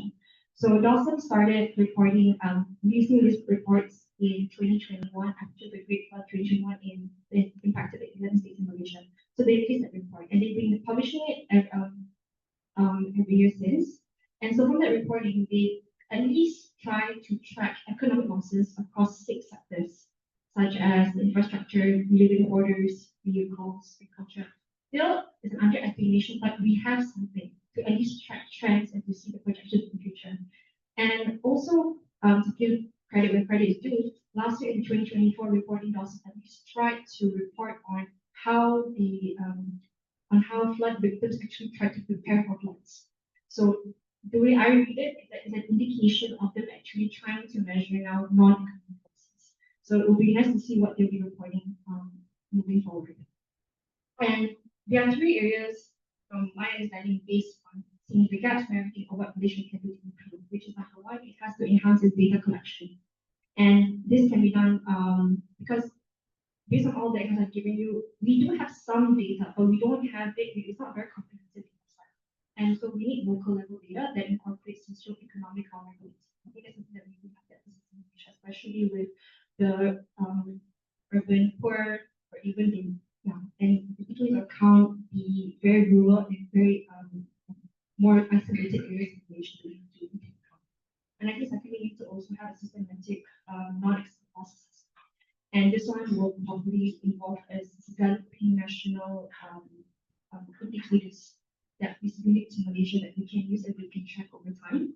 And number 3, what we need is, with all that, we need capacity building, unfortunately. We need to actually invest in training for all stakeholders, including government agencies, even research institutions, and local communities, for them to be able to understand advanced loss assessment methodologies.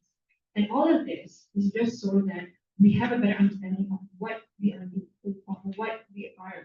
going to lose and how we can be mindful for better action, not just in Malaysia, but internationally. Thank you. Thank you, Farhana. I really always learn a lot when I moderate a panel because you're wealth of wisdom and all that. And so Farhana mentioned some sort of ways to track economic loss and maybe some other ways that are not yet applied here to track non-economic loss. Puteri, I'm curious, from your perspective, from a humanitarian perspective, what actually happens on the ground when we talk about tracking, right? So you gave us some numbers just now, 153,000, I think, homes that were destroyed, shelters set up, as well as for non-economic loss, we talked about education, healthcare, cultural loss.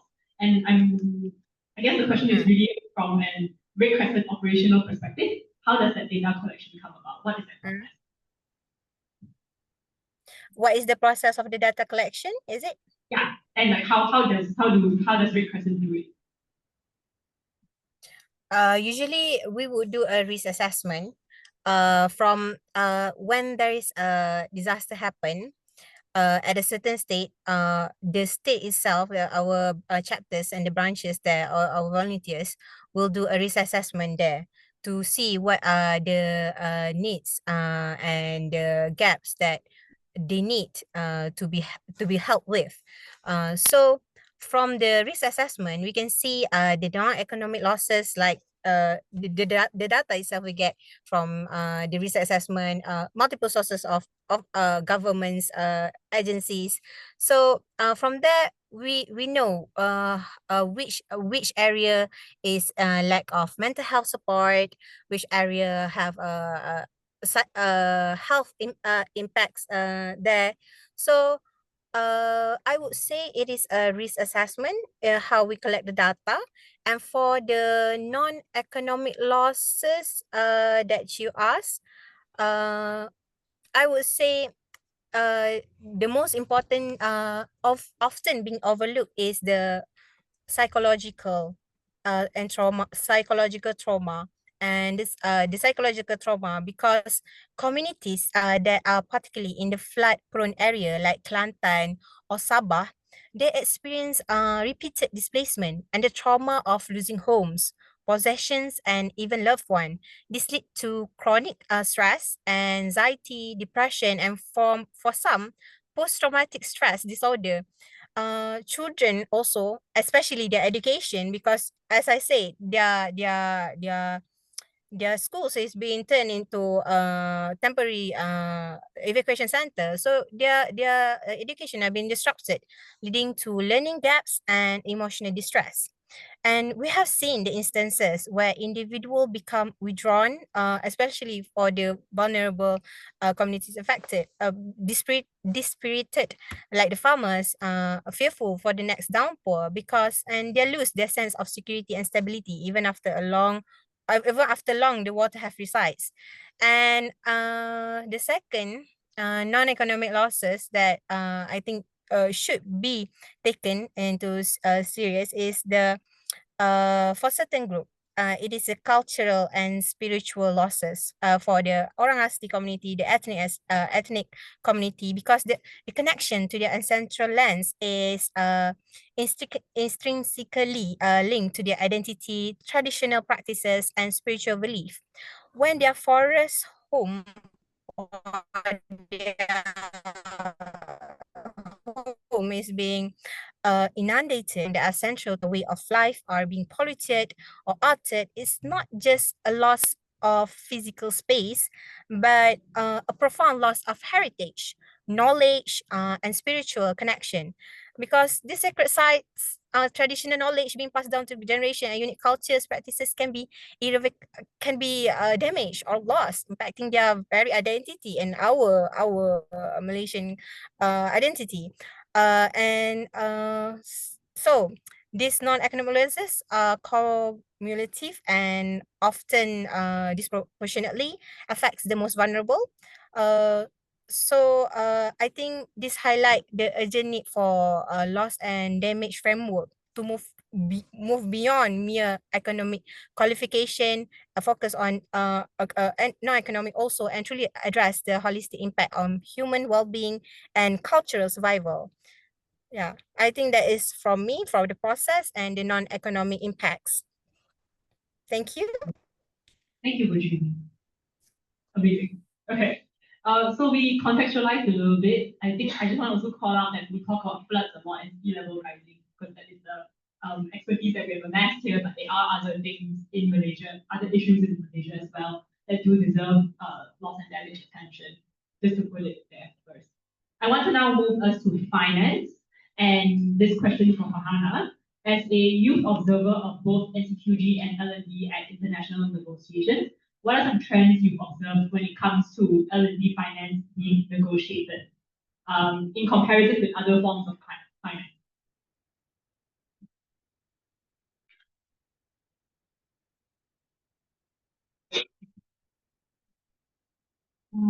I think just very frankly, I think anything money-centered discussions at the WWF when it comes to the global north is like putting teeth of it, and you'll find some really interesting delay tactics all being involved in different rooms depending on what you want. And at times, one discussion will progress with the other.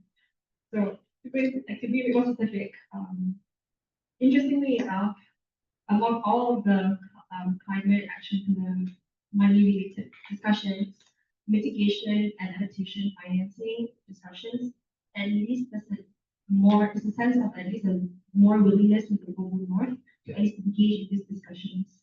Even if it's over pennies, at least there's a willingness to. But when it comes to the loss and damage finance discussions, they're trying to skirt their responsibilities being further. And I think personally, and from a personal perspective, I think the reason is because they know how much it's going to cost. And it's beyond mitigation and adaptation. And if I can put some numbers into it, it will be 100%. So since the start of the operationalization of the fund for responding to loss and damage, which is the FRLDs, the fund specifically for loss and damage, since 2023, 27 countries have pledged over 760 million USD. Pledge. Again, like how Jinghann explained this morning, pledge is like Genji, the last Genji goes to Genji, right? We don't know, let's see how it is. And then from the 760 million, only $550 million have converted to contributions. That means you just sign an agreement that you're going to convert the pledge to contributions. Now, from that 150 million, we have roughly 300 million USD that is currently in the FRLD trust as of this week. Only 300 million. Okay, so to add more numbers to this one. In some studies, they estimated that by 2030, loss and damage needs for developing countries will be roughly 400 billion USD a year. And what we have in the trust right now is less than 1% of what we actually need in some situations. So there is a huge disparity here. And the thing is, if we as CSOs know those numbers, I'm sure developed countries have even more detailed numbers. And I think this is what they're using as a way to avoid the discussions in negotiations. And they're going to argue over legalities, over one word. And I think at COP29, they were arguing over whether or not they needed to have the inclusion of pledges needed to be converted to contributions. They were arguing over that one text for COP29. And so, and I think also bringing it to the NCQG. Yes, I think as mentioned earlier, that there is no specific mention of loss and damage as something that they have to address in the NCQG. And so it does bring the question of then how are we going to fill the FRLD fund beyond just pledges or contributions, right? So they were trying to see there's a way for the NCQG to also be part of it, to at least have a bit more political will to fill up these funds. And so recently, there was an advice from the Legal Response International, actually advising that based on the NCQG evolving needs and priorities of developing country parties, that's something that can be interpreted to support loss and damage contributions. And that's something that advocates like me are actually trying to push for and operationalize. And I think that's all I can add for now. And I hope you just just think of the numbers. So I think on one hand, there's a desire for the multilateral process to yield some results. But on the other hand, progress is slow and doesn't necessarily meet timely needs. So, which goes to our middle income status. So many financing sources, such as ODAs, official development assistance, and other international finance institutions, they determine eligibility based on income status. And so the question is, how does Malaysia's upper middle income designation affect our access to these funds? And how should we be sort of navigating this in international negotiations? I think first we need to acknowledge the fact that all developing countries are eligible. And this, I think, is the misconception of many of our negotiators who actually think that because we are upper middle income, that we are not eligible to adaptation funding, that we are not eligible to loss and damage.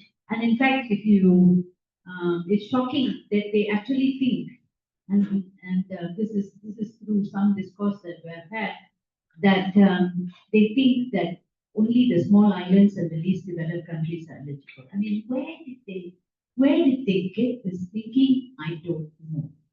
So there's a lot of education that we need to do now. But then, insofar as the World Bank and others, we have stopped borrowing from the bank. And of course, as you all know, when you go to the World Bank, and this is what the developed countries are pushing, that much of the funding now for anything, whether it's mitigation, whether it's adaptation, you can all go to the private sector and the multilateral development banks. That's why the new finance code was such a, yeah, I'm sorry, I'm not diplomatic, I'm not born diplomat, so I don't have to be diplomatic. But it was really nonsensical. And so, of course, there is this big clamor internationally. But at the national level, I think the first myth that we have to dispel among all governments is that Malaysia is not eligible. It is absolutely eligible. Why? It doesn't matter whether you're upper middle income or even upper than that. So long as you are a developing country, you are eligible. Unless you have decided tomorrow you have reached 2020, remember Dr. Mahathir and his 2020 vision is going to be a developed country, which was also another blind spot. And so you are eligible. So the other thing that you recognize also is that in terms of adaptation, and now we are so slow, pain. And why? Because I think, Lavanya, you touched it. We're so mitigation centric. We are only contributing to less than 1% of global emissions. Even if tomorrow we went zero, will it make a difference to the rest of the world? Nothing. But of course, we say it's important, but they have spent so much time with their NETR, the National Energy Transition Roadmap, and carbon capture, and LT-LEDs, and they go on and on and on. And you know why? My assumption is because they are good boys and good girls who take instructions from the West, because that's what it was about. So even in the discussion around your NDCs, this was a very big fight in Paris. What is an NDC, nationally determined contribution? The Western world is not interested in adaptation and loss and damage. We don't care. That's your national problem. They don't care. The only thing they are interested in is emission reductions. Why? Because any temperature rise will affect them. That's a global. So that's what they're interested in. And that is the big fight. The international versus the national. So they're only so mitigation centric.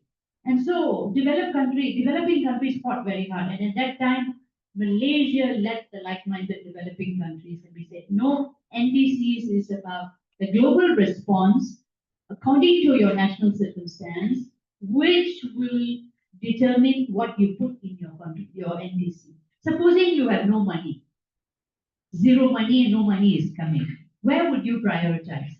Of course, you would prioritize adaptation and loss of damage because it's happening. A flood comes, can you tell, oh, sorry, I got no money, from internet. Tomorrow you'll be out of office because the people will vote you out. So whether you like it or not, and now we see adaptation, we have to move fast. Malaysia finally went to the Green Climate Fund. Every developing country was entitled to $3 million for your national adaptation plan.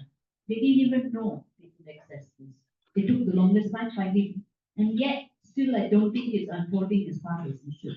And even if you look at the Bahagian Perubahan Iklim, how many people? 3/4 of the people, or 3 or 4 people, I'm not sure how many they are, but a few of them, the bulk of their job is to prepare their biennial transparency reports. Reporting. So who's doing implementing? Nobody. And so for the longest time, we've been saying we have to prioritize climate change, and it cannot be bahagian perubahan iklim. The more we think of it as an environment issue and not realizing that it's actually an economic issue and it's got impacts, we are not going to change very much. So we need to really champion adaptation. And for the first time, the former minister said, yes, adaptation is important. We will include it in the rubric, despite the fact that we all said loss and damage is important. So I can't understand for the life of me why they cannot put loss and damage there. Probably, as I suspect, we are not eligible because we are a middle income country. So I think this is really wrong, and we need to do something different. Maybe on the eligibility question earlier, when you mentioned that Jinghann, when you were doing your presentation about the World Bank being the host of the secretariat for the loss and damage fund. The big fight was because developed countries said, we cannot give you a standalone fund. You're not going to get a green climate fund type of fund. The only thing we will agree to if the World Bank becomes the host of the fund, the secretariat. And so then the compromise was 4-year interim transition for the World Bank on the condition that all the criteria of the UNFCCC and the Paris Agreement will apply. What does that mean? It means that if you follow the World Bank criteria, there are countries that cannot access. Malaysia can, but you have US sanctioned countries from Iran to Iraq to Cuba to others, Venezuela, who they think are bad countries, you will not get any funding. Now that is unfair because they're all affected by climate change, and this cannot be a US dictated, and it is a US dictated bank. So anyway, so the compromise was the World Bank criteria will not apply, and the criteria of the UNFCCC for eligibility for all developing countries will apply, regardless of whether you're China, whether you're Cuba, whether you're Chad. All of you are eligible. And the final point is why Cebu was very tough. The last board meeting was because the Secretariat produced papers which was once again very applying World Bank criteria. Once again. They said you're not supposed to apply, but you're applying. So this is where the big fight was. And so the point we are making is that we have to continue to fight. At the national level, there's nothing, no independent struggle succeeded because it was easy. Everything is hard, but we have to keep fighting. And I'm so happy to see in this crowd young people. The Malaysian Youth Delegation was growing old as well. I see your successes as well. But it's amazing because so many young people, because this is the world of, I'm sorry to say, we are reaching the limits of adaptation. We are already going into the loss and damage world. Thank you, Mina. And on that slightly somber note, I want to ask Puteri, so going into loss and damage then, based on how Malaysian Red Crescent deploys existing humanitarian aid to the ground, what are some sort of lessons we can learn from delivering financial aid? How do we prioritize? What are some lessons we can learn? Okay, from Malaysian Red Crescent's perspective, regarding the financial aids, I think we have to make it easy for the affected people or beneficiaries to get the money. Don't make local group fill out tons of complicated forms or wait forever. Give them direct access to funds with simple rules so they can help people quickly. The second thing I think is you should let them decide how to spend it within reasons lah. Because when a disaster happens, it needs to change fast. So don't tell local people exactly how every single cent must be spent from the start. Give them some freedom to use the money where it's most needed at the moment based on what they see on the ground.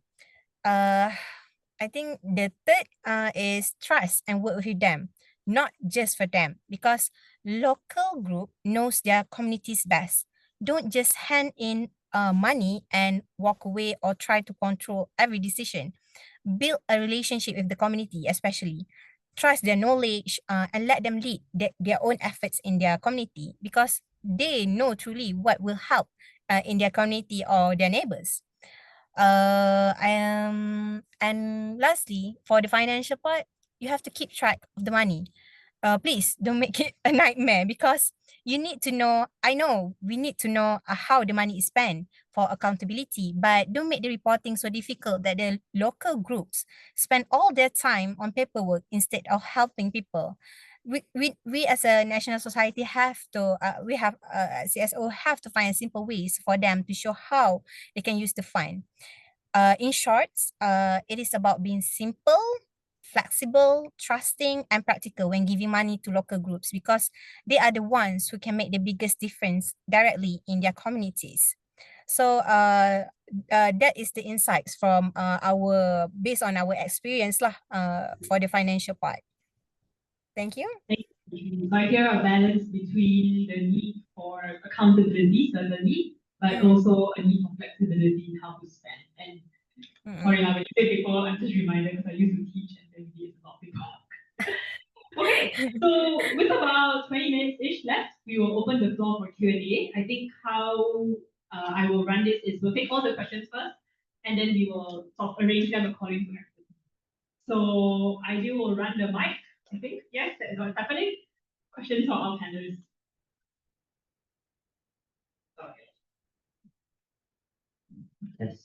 Maybe also introduce yourself and sort of where you come from, because I think a huge part of this is also through network. And during the 15-minute lunch break, I know it was very tiring, like everyone has to sit down, but late at lunch, important to network. So introduce yourself first. On the presentation and this is very inspiring. My name is Adiba from WWF-Malaysia, part of Ideal in the Lavanya. My question will be maybe about fund finance. When you say about operationalizing the funds, right? Most of the people I've talked to or even hearing or reading on the internet, they keep saying about bankable investment or solutions or project, right? And then it's not really the main objective of why actually apply the funds, especially in terms of climate loss and damage. So what is your opinion on that, or how do you say? For me myself, if I'm talking to someone from the bank, convince them it's not just about bankable solutions, it's about helping the output of the funds or project on the ground, the local thing. Thank you. Thank you. So navigating between, I guess, private interests and public interests. Any other questions? So we'll pick them all at once. Lavanya. Thank you so much. I mean, very insightful sharing. This is a very quick one. A lot of our loss and damage seems to be very anthropocentric. But, we share this beautiful Mother Earth with a lot of voiceless beings. What is your thoughts, on how do we navigate the impacts that they are already facing through our biodiversity, fauna, flora? And in a way that's also indirectly impacting our well-being, or directly, but more accurately. Anyone else? Nikki? Yes. Start with a question to Puteri. The work the Red Crescent, Malaysian Red Crescent is doing is very impressive. It looks like a lot of your own initiative. How well, I'm sure you must be interacting with the Majlis Daerah, Majlis Perbandaran, state governments. How are they adjusting to these annual loss and damage? Are they also responding in the manner which the Red Crescent is organized? So I'd just like to know how the government is gearing itself to respond to loss and damage, especially in the eastern states, in Kelantan, Terengganu. So that's the first question. The second thing also, I'd just like to make reference to the meeting in Cebu, the FRLD, and again the big battle was over whether money should just go to SIDS, small island developing states, and least developed countries. and cut off all the other developing countries again straight out of the World Bank playbook. Because even if you look at LDC, so many countries are graduating out of LDCs. Nepal, Bangladesh, Bhutan is already out. And here we have three countries, Cambodia, Laos, and Myanmar. So what that means that if they come out, they're rich, they're not entitled. And I sit as a civil society observer of the Climate Investment Fund. That's my second term now, where Malaysia is not a member, which means they also lose out in applying for concessional finance. And the World Bank used to be the secretariat, well, it still is, it's changed a little bit now, the arrangement with the Climate Investment Fund. And I could see, because I attend the board meetings, I could see the problem with being hosted by the World Bank, because every year they come and say, oh, we're raising our management fee from 10% to 25%. That's another 10, 20 million gone, which could be spent on money for addressing climate action. And it's gone into the coffers of the World Bank. So I was one of those saying, don't ever let World Bank become the host. Unfortunately, it didn't happen. And just for everyone's information also, and I think Farhana, Mina, there's an active campaign going on called Fill the Fund. So, and CAN Southeast Asia, which I represent, is part of it. But, fill like 700 plus, 300 in the kitty, nothing. So there's a big campaign to go and fill the fund. And last year, because climate action network Southeast Asia, which MYD is a member, WWF-Malaysia, we host the Just Transition Forum Asia. Last year, the focus was on lesson damage. There are people like Richard Sherman, the co-chair, Harjit, and all speaking. And so that was a good opportunity. And finally, maybe Mina, because when I go to the SIP, opposite the SIP is the Adaptation Fund. And I didn't realize that Pink City has got money from Adaptation Fund for a project in Penang. Yep. I think they're at the stage of calling for proposals. So maybe very participatory. I'm quite curious to know how that will go as well. Okay, so maybe let's stop here in terms of questions because we've gathered quite a few. Let's start with Puteri first. So how well is the government adjusting to loss and damage impacts? And an additional question from me on that front is the extent to which government, local authorities view climate change as one of the contributors to these extreme weather events that are happening. If it's not climate change, then I'm quite curious to know what's the on-ground perception on as to why these things are happening.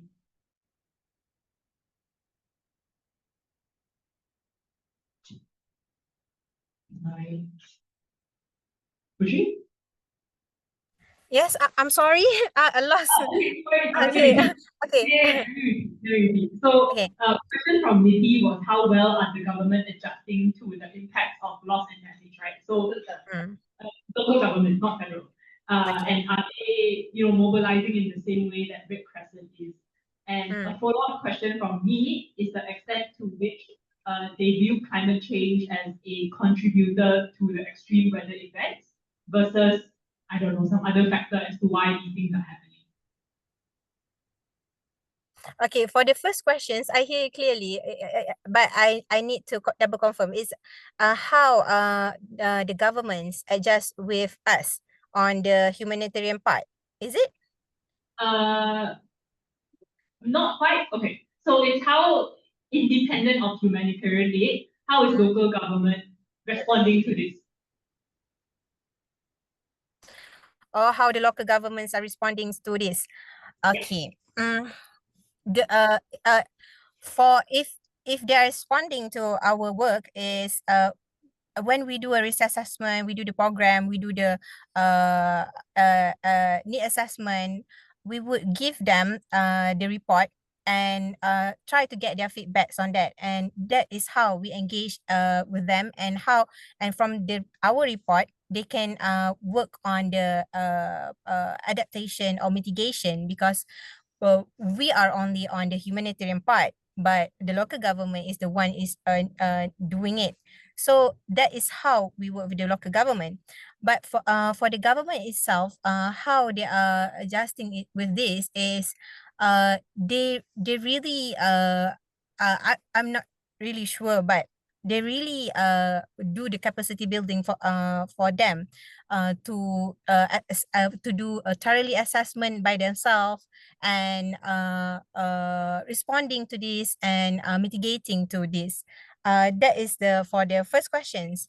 And the second questions, I don't really hear clearly. Can you say more? Yeah. So from your experience, why does the local government think is a cause to, all these floods and droughts? We know it's climate change. I'm wondering what the reason on the ground is. Or reason on the ground, the government or the community itself? Both, I guess. Okay. Reason on the ground, the government and the government will come and bring their experts, and for the community because we have trained them how to be resilient, know what are the climate change, what we raise awareness for them, what is the climate change and what are the impacts. So they became resilient, and when the government came, they know how to present to the government itself with the correct tools, data, and insights from them. That is how the government and community works for the preparedness and response, mitigation and adaptation before they do a project or on this. So does that answer any question? Yes, somewhat. So I'm hearing a lot of local capacity building from community. And from Crescent, and then feeds back into the government. Local capacity building that are being dispatched to the government? No, so I'm trying to understand your response. My understanding is that Red Crescent also empowers the local community to present data in a certain way, right? So that there's a common language between Red Crescent, local community, as well as local council and authorities.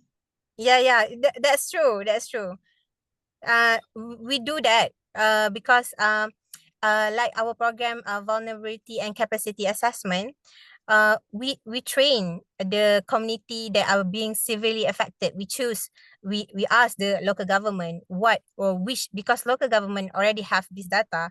We ask them where is the most vulnerable communities that are being affected with this. So from engaging first with the DO, district officer, and then JPS, the local, and they will give the data, and then we go to the site. To engage with the community, ask them, teach them, and then we get the different data from them. So actually, it's not about landslide, it's about flood. So from there, the communities will we will help the communities present the data to the DO. So that is how our MRCS process is being. Thank you. That was great. In terms of explaining sort of how everyone in the ecosystem works together. Then I think the remaining questions all on finance are our experts here. So there's one on bankable investments, one on the sort of climate change is and the conversation around L&D is very anthropocentric, very human induced. What about the non-human impacts like biodiversity? Yes, I believe those were the two questions. So Farhana? I'll just cover on the bankable investments for a bit. I think we have to acknowledge the fact that there's a lot of financialization happening around us, even in our lives. Like looking at our ones, I think we basically subscribe to one thing just for everyday access. And so I think with that in mind, the thing is looking at how the capital market looks at money is that it's very immediate, it's very profit maximizing. So in a sense, I think that's how they look at climate as well. So in a way, if you want to be, if you talk about climate finance here, those two principles don't really apply. Louder. I think it's more like how you introvert. No, her voice is slow. Okay, so it's better? Okay. Yeah. So yeah, this is just how I've seen how the capital market looks at money in general, and they look at climate change as, I mean, their buy-in to even adopt these sustainability approaches is for them, and it's more for them to make money rather than future-proofing. So trying to talk to them, especially coming from a civil society standpoint, or even from an advocacy standpoint, right?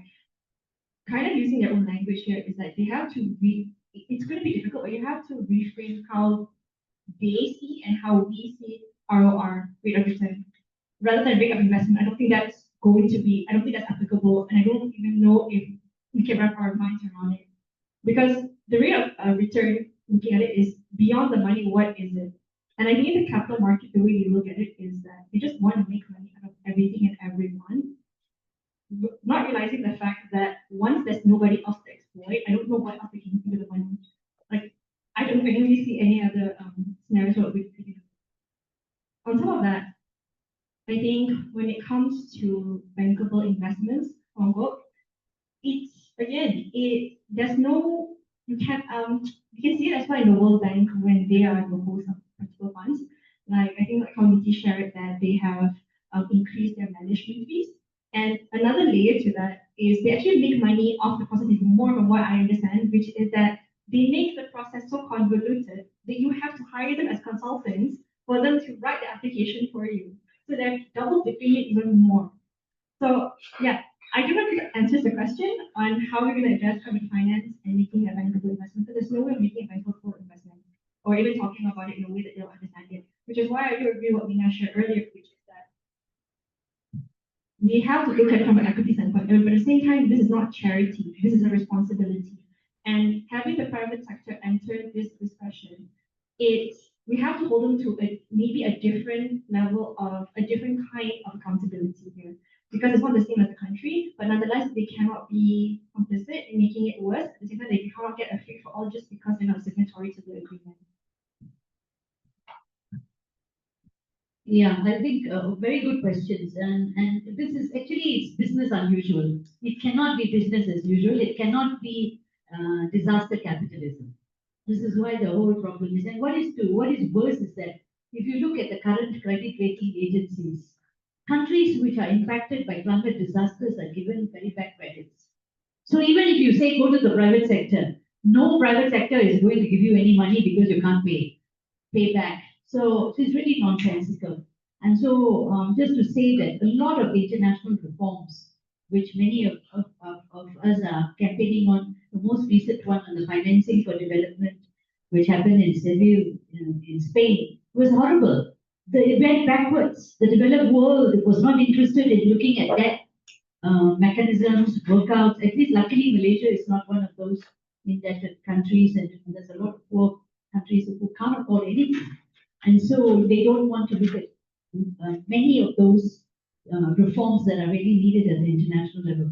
But coming back to bankable investments, climate, adaptation and as Farhana said, adaptation and loss of damage are never bankable. You can't. It's just simply impossible. It has to be grant-based finance. And there's no way of running away from it. And then there's the issue about filling the fund. This is why the domestic resources mobilizing that was discussed in Cebu. The developed world are not interested in putting more money. So, like some calls that are being made, and this is going to be important for COP30 as well. Because on the agenda, because many of our countries were very unhappy with the new collective quantified goal on finance from Baku, which is about mobilizing, we are saying, where is the provision? Article 9.1, it says, shall provide. You read it, there's no constructive ambiguity. It's so clear. Developed countries shall provide finance for mitigation and adaptation. Of course, we talk about evolving, which is the loss and damage. So, wealth tax. Why can't we do that? Of course we can do, even in this country. Yeah. Then the G7, forget about the US, but others, shifting the subsidies, the trillions that they give every year from fossil fuel subsidies to their fossil fuel industry, shifting that. So there are many proposals on what they can do in terms of filling the fund, not just for loss and damage, for climate finance as a whole. As Hugo Chavez said many years ago in Cancun, he said, if climate was a bank, would have been bailed out by now.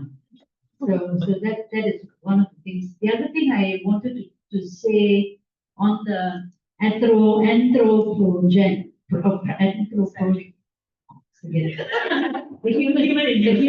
everything is good from the human lens, and this is really sad. And so we really need to talk for the animals. We need to speak for them. I mean, there's also right. Many people have internationally championed the right of animals and birds and species to speak because they don't also have to speak for them. So yes, I think we do need to do that largely because not because we are all tree huggers and hippies and lovers and all that because it's their sustainability and their existence so important to us in terms of everything. So yeah, I think we need to do that a lot more. But most importantly, so much of education that needs to happen, not only internationally but this country. If you look at the you talked about the adaptation fund and Pink City getting $10 million. That was because of the intervention also of UN Habitat. Pink City with Dato' Maimuna, who was then in Habitat and as an accredited entity, they actually went to the adaptation. So you can access these resources. But one of the things that we need to push and part of our framework, not only for loss and damage, is national entity. National accredited entity to access Green Climate Fund, Adaptation Fund, Fund for Loss and Damage, all that is important. And then this, they don't seem to get it, pictures. So you keep relying on international entities, whether it's the ADB or UNAP and all that. Of course, the transaction costs are much higher. So we do need to push on that front quite a bit. If Rwanda can have an accredited entity, why can't Malaysia? You have Hasanah National, you have CIMB, you have Ministry of Finance, so many. Yeah, so you can. If there's a will, there's a way. Obviously, there's no will and there is no way, but we have to make the way. The final thing is that insofar as the particularly vulnerable, this whole notion of the fund only going to the particularly vulnerable sits in our disease. But if you look at the sits are very high in terms of their per capita income level. Bahamas, many of them. If you take those strict criteria, they don't qualify at all. The only reason is because of their vulnerability. And there's who is particularly vulnerable is everybody is particularly vulnerable. Look at Pakistan. Whoever thought that Pakistan was not vulnerable? And maybe that's the last point I really want to say. I was so struck. Why the loss and damage fund really did come to be was really what happened in Pakistan. And the whole civil society, the banging on the United States, the whole uproar, 30% of the economy wiped out. 30%. This is what we need to tell this government. You don't pay attention to loss and damage. You are going to be your AI la, this la, grandfather la, all going to be underwater. What are you going to do? Right? So your grandfather and grandmother is going to be underwater, or it's going to be burnt. Fire. Don't laugh. It's no laughing. It's life and death. So this is the kind we need to talk about. It's like, whenever every year floods happen, the Red Crescent will go down, humanitarian disaster, minister goes down, have a check, take a photo. This world is a new world. And so we need to really escalate the knowledge and planning. All of that from local government to state experts are not looking at climate resilient planning. And I always love to say the Linus toxic waste facility with 1.6 million metric tons of radioactive waste is 2 kilometers from the coastline. And they say, don't worry, be happy, because, we've got, we have raised it this level, our shit. Planning and reclamation everywhere. And so I think we need to change the mindset big time. And WWF, we have a lot of work to do. When we now something we contribute my memory of it, which is that when it comes to like climate finance in general, when it comes to water and shines or South Sudan, you can really hear it. because from the global north standpoint, it is a political choice. And also another thing is that they have, I think because of how finance, I think the banks are also funding a lot of their governments. So they are very aware that a lot of their financial decisions at the international level will impact their capital markets. And that's something they're very aware of. And I think when it comes to global south, when we try to negotiate, we're talking about money as in like money just coming out of nowhere. We don't really understand that there will be an impact on the global financial market in general. And which is why when it comes to global north, when they don't want to give us grants, they're giving us all kinds of like concessional loans. I don't know what is a concessional loan, and I don't know in what country that will actually be very viable. Some of that was like the insurance product in certain countries, especially I think Japan was the one who proposed it. And so all these instruments, there's a reason why they propose these instruments, is because they know what impact they'll have, not just politically, but also their financial market, because they want to protect their economy. And that's one they covered finance side. And also for the non-human impact, yeah. I think to a certain extent, there's also a little bit of we're not really connected to the earth in any way. And I think we kind of forget that there are other non-human beings also living with us. As kind of part of the ecosystem. Which is why like I know there's some youths who really champion for like bird watching, just going out in nature, touching grass here and there. I guess we're kind of aware that you're connected to these things. But I think to some extent you speak to people who are very removed from just life in general, they don't really cannot conceptualize loss and damage as well. They're like, what is that? Okay, banjir dekat Gaza, but not happening in my area. So there's a little bit of an entity problem, but also people can't really put themselves in that situation because I don't think they realize it. Yeah. Okay, on that slightly somber note, I just want to end with the word extractivism because that is somewhat what underpins the, how climate change is set up in the first place, as well as a lot of the debates we are having about it today.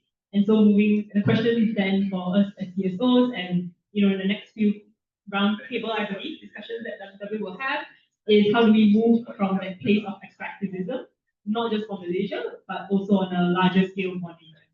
And so with that, thank you very much to our panelists for today and for all of you in participating. I believe I will have some lunch announcements to make. Thank you so much to Jinghann and our panel speakers, Puteri, Adiba, Mina, and Farhana. Just before we wrap up the session, we're going to have to conclude the session, we'll have our National Policy Lead, Shantini, who's going to do a concluding remarks. But then after that, we're going to do a short photography session. So Puteri, if you could just hold on to your Zoom. Later, we'll be taking a picture with the rest of the audience of the panel. Just to give us a few minutes for Shantini to give her concluding remark. I'm sorry, Ideal. The connection lost just now. I hear my name being called. Yeah. Can you rephrase the question? Hi, Puteri. We're just wondering if you can hang on photo in like a few minutes time. So just stay on, don't leave yet, yeah. To stay on what? So Aileen is going to chat. Can you just type? Yeah. Okay. Good afternoon, everyone. So this is a very informal setting, so it's a very informal building. Thank you all so much for engaging throughout the session and also being very active listeners and tremendous enriching conversations happen. But this is just a start. The idea here is to trigger conversations and spark interest so that we can constructively do something. So, well, since Jinghann ended the question session, I'm going to ask my questions anyway, but it's not to be answered today. It's through the follow-up. So for Farhana, questions that came to mind is how can then financial standards in terms of accounting standards be transformed so that we can move towards more holistic and robust accounting systems that can internalize some of the climate-related issues, right? So that's something to think about in the longer run. To you, Mina, of course, since you already flagged WWF-Malaysia, my question to you would then be what then next? What can civil society within the Malaysian landscape, within the national context, of course, there's a lot of activism and advocacy happening on the international front in terms of how Malaysia should position itself herself in global negotiations. But within the national context, as pointed out by many speakers today,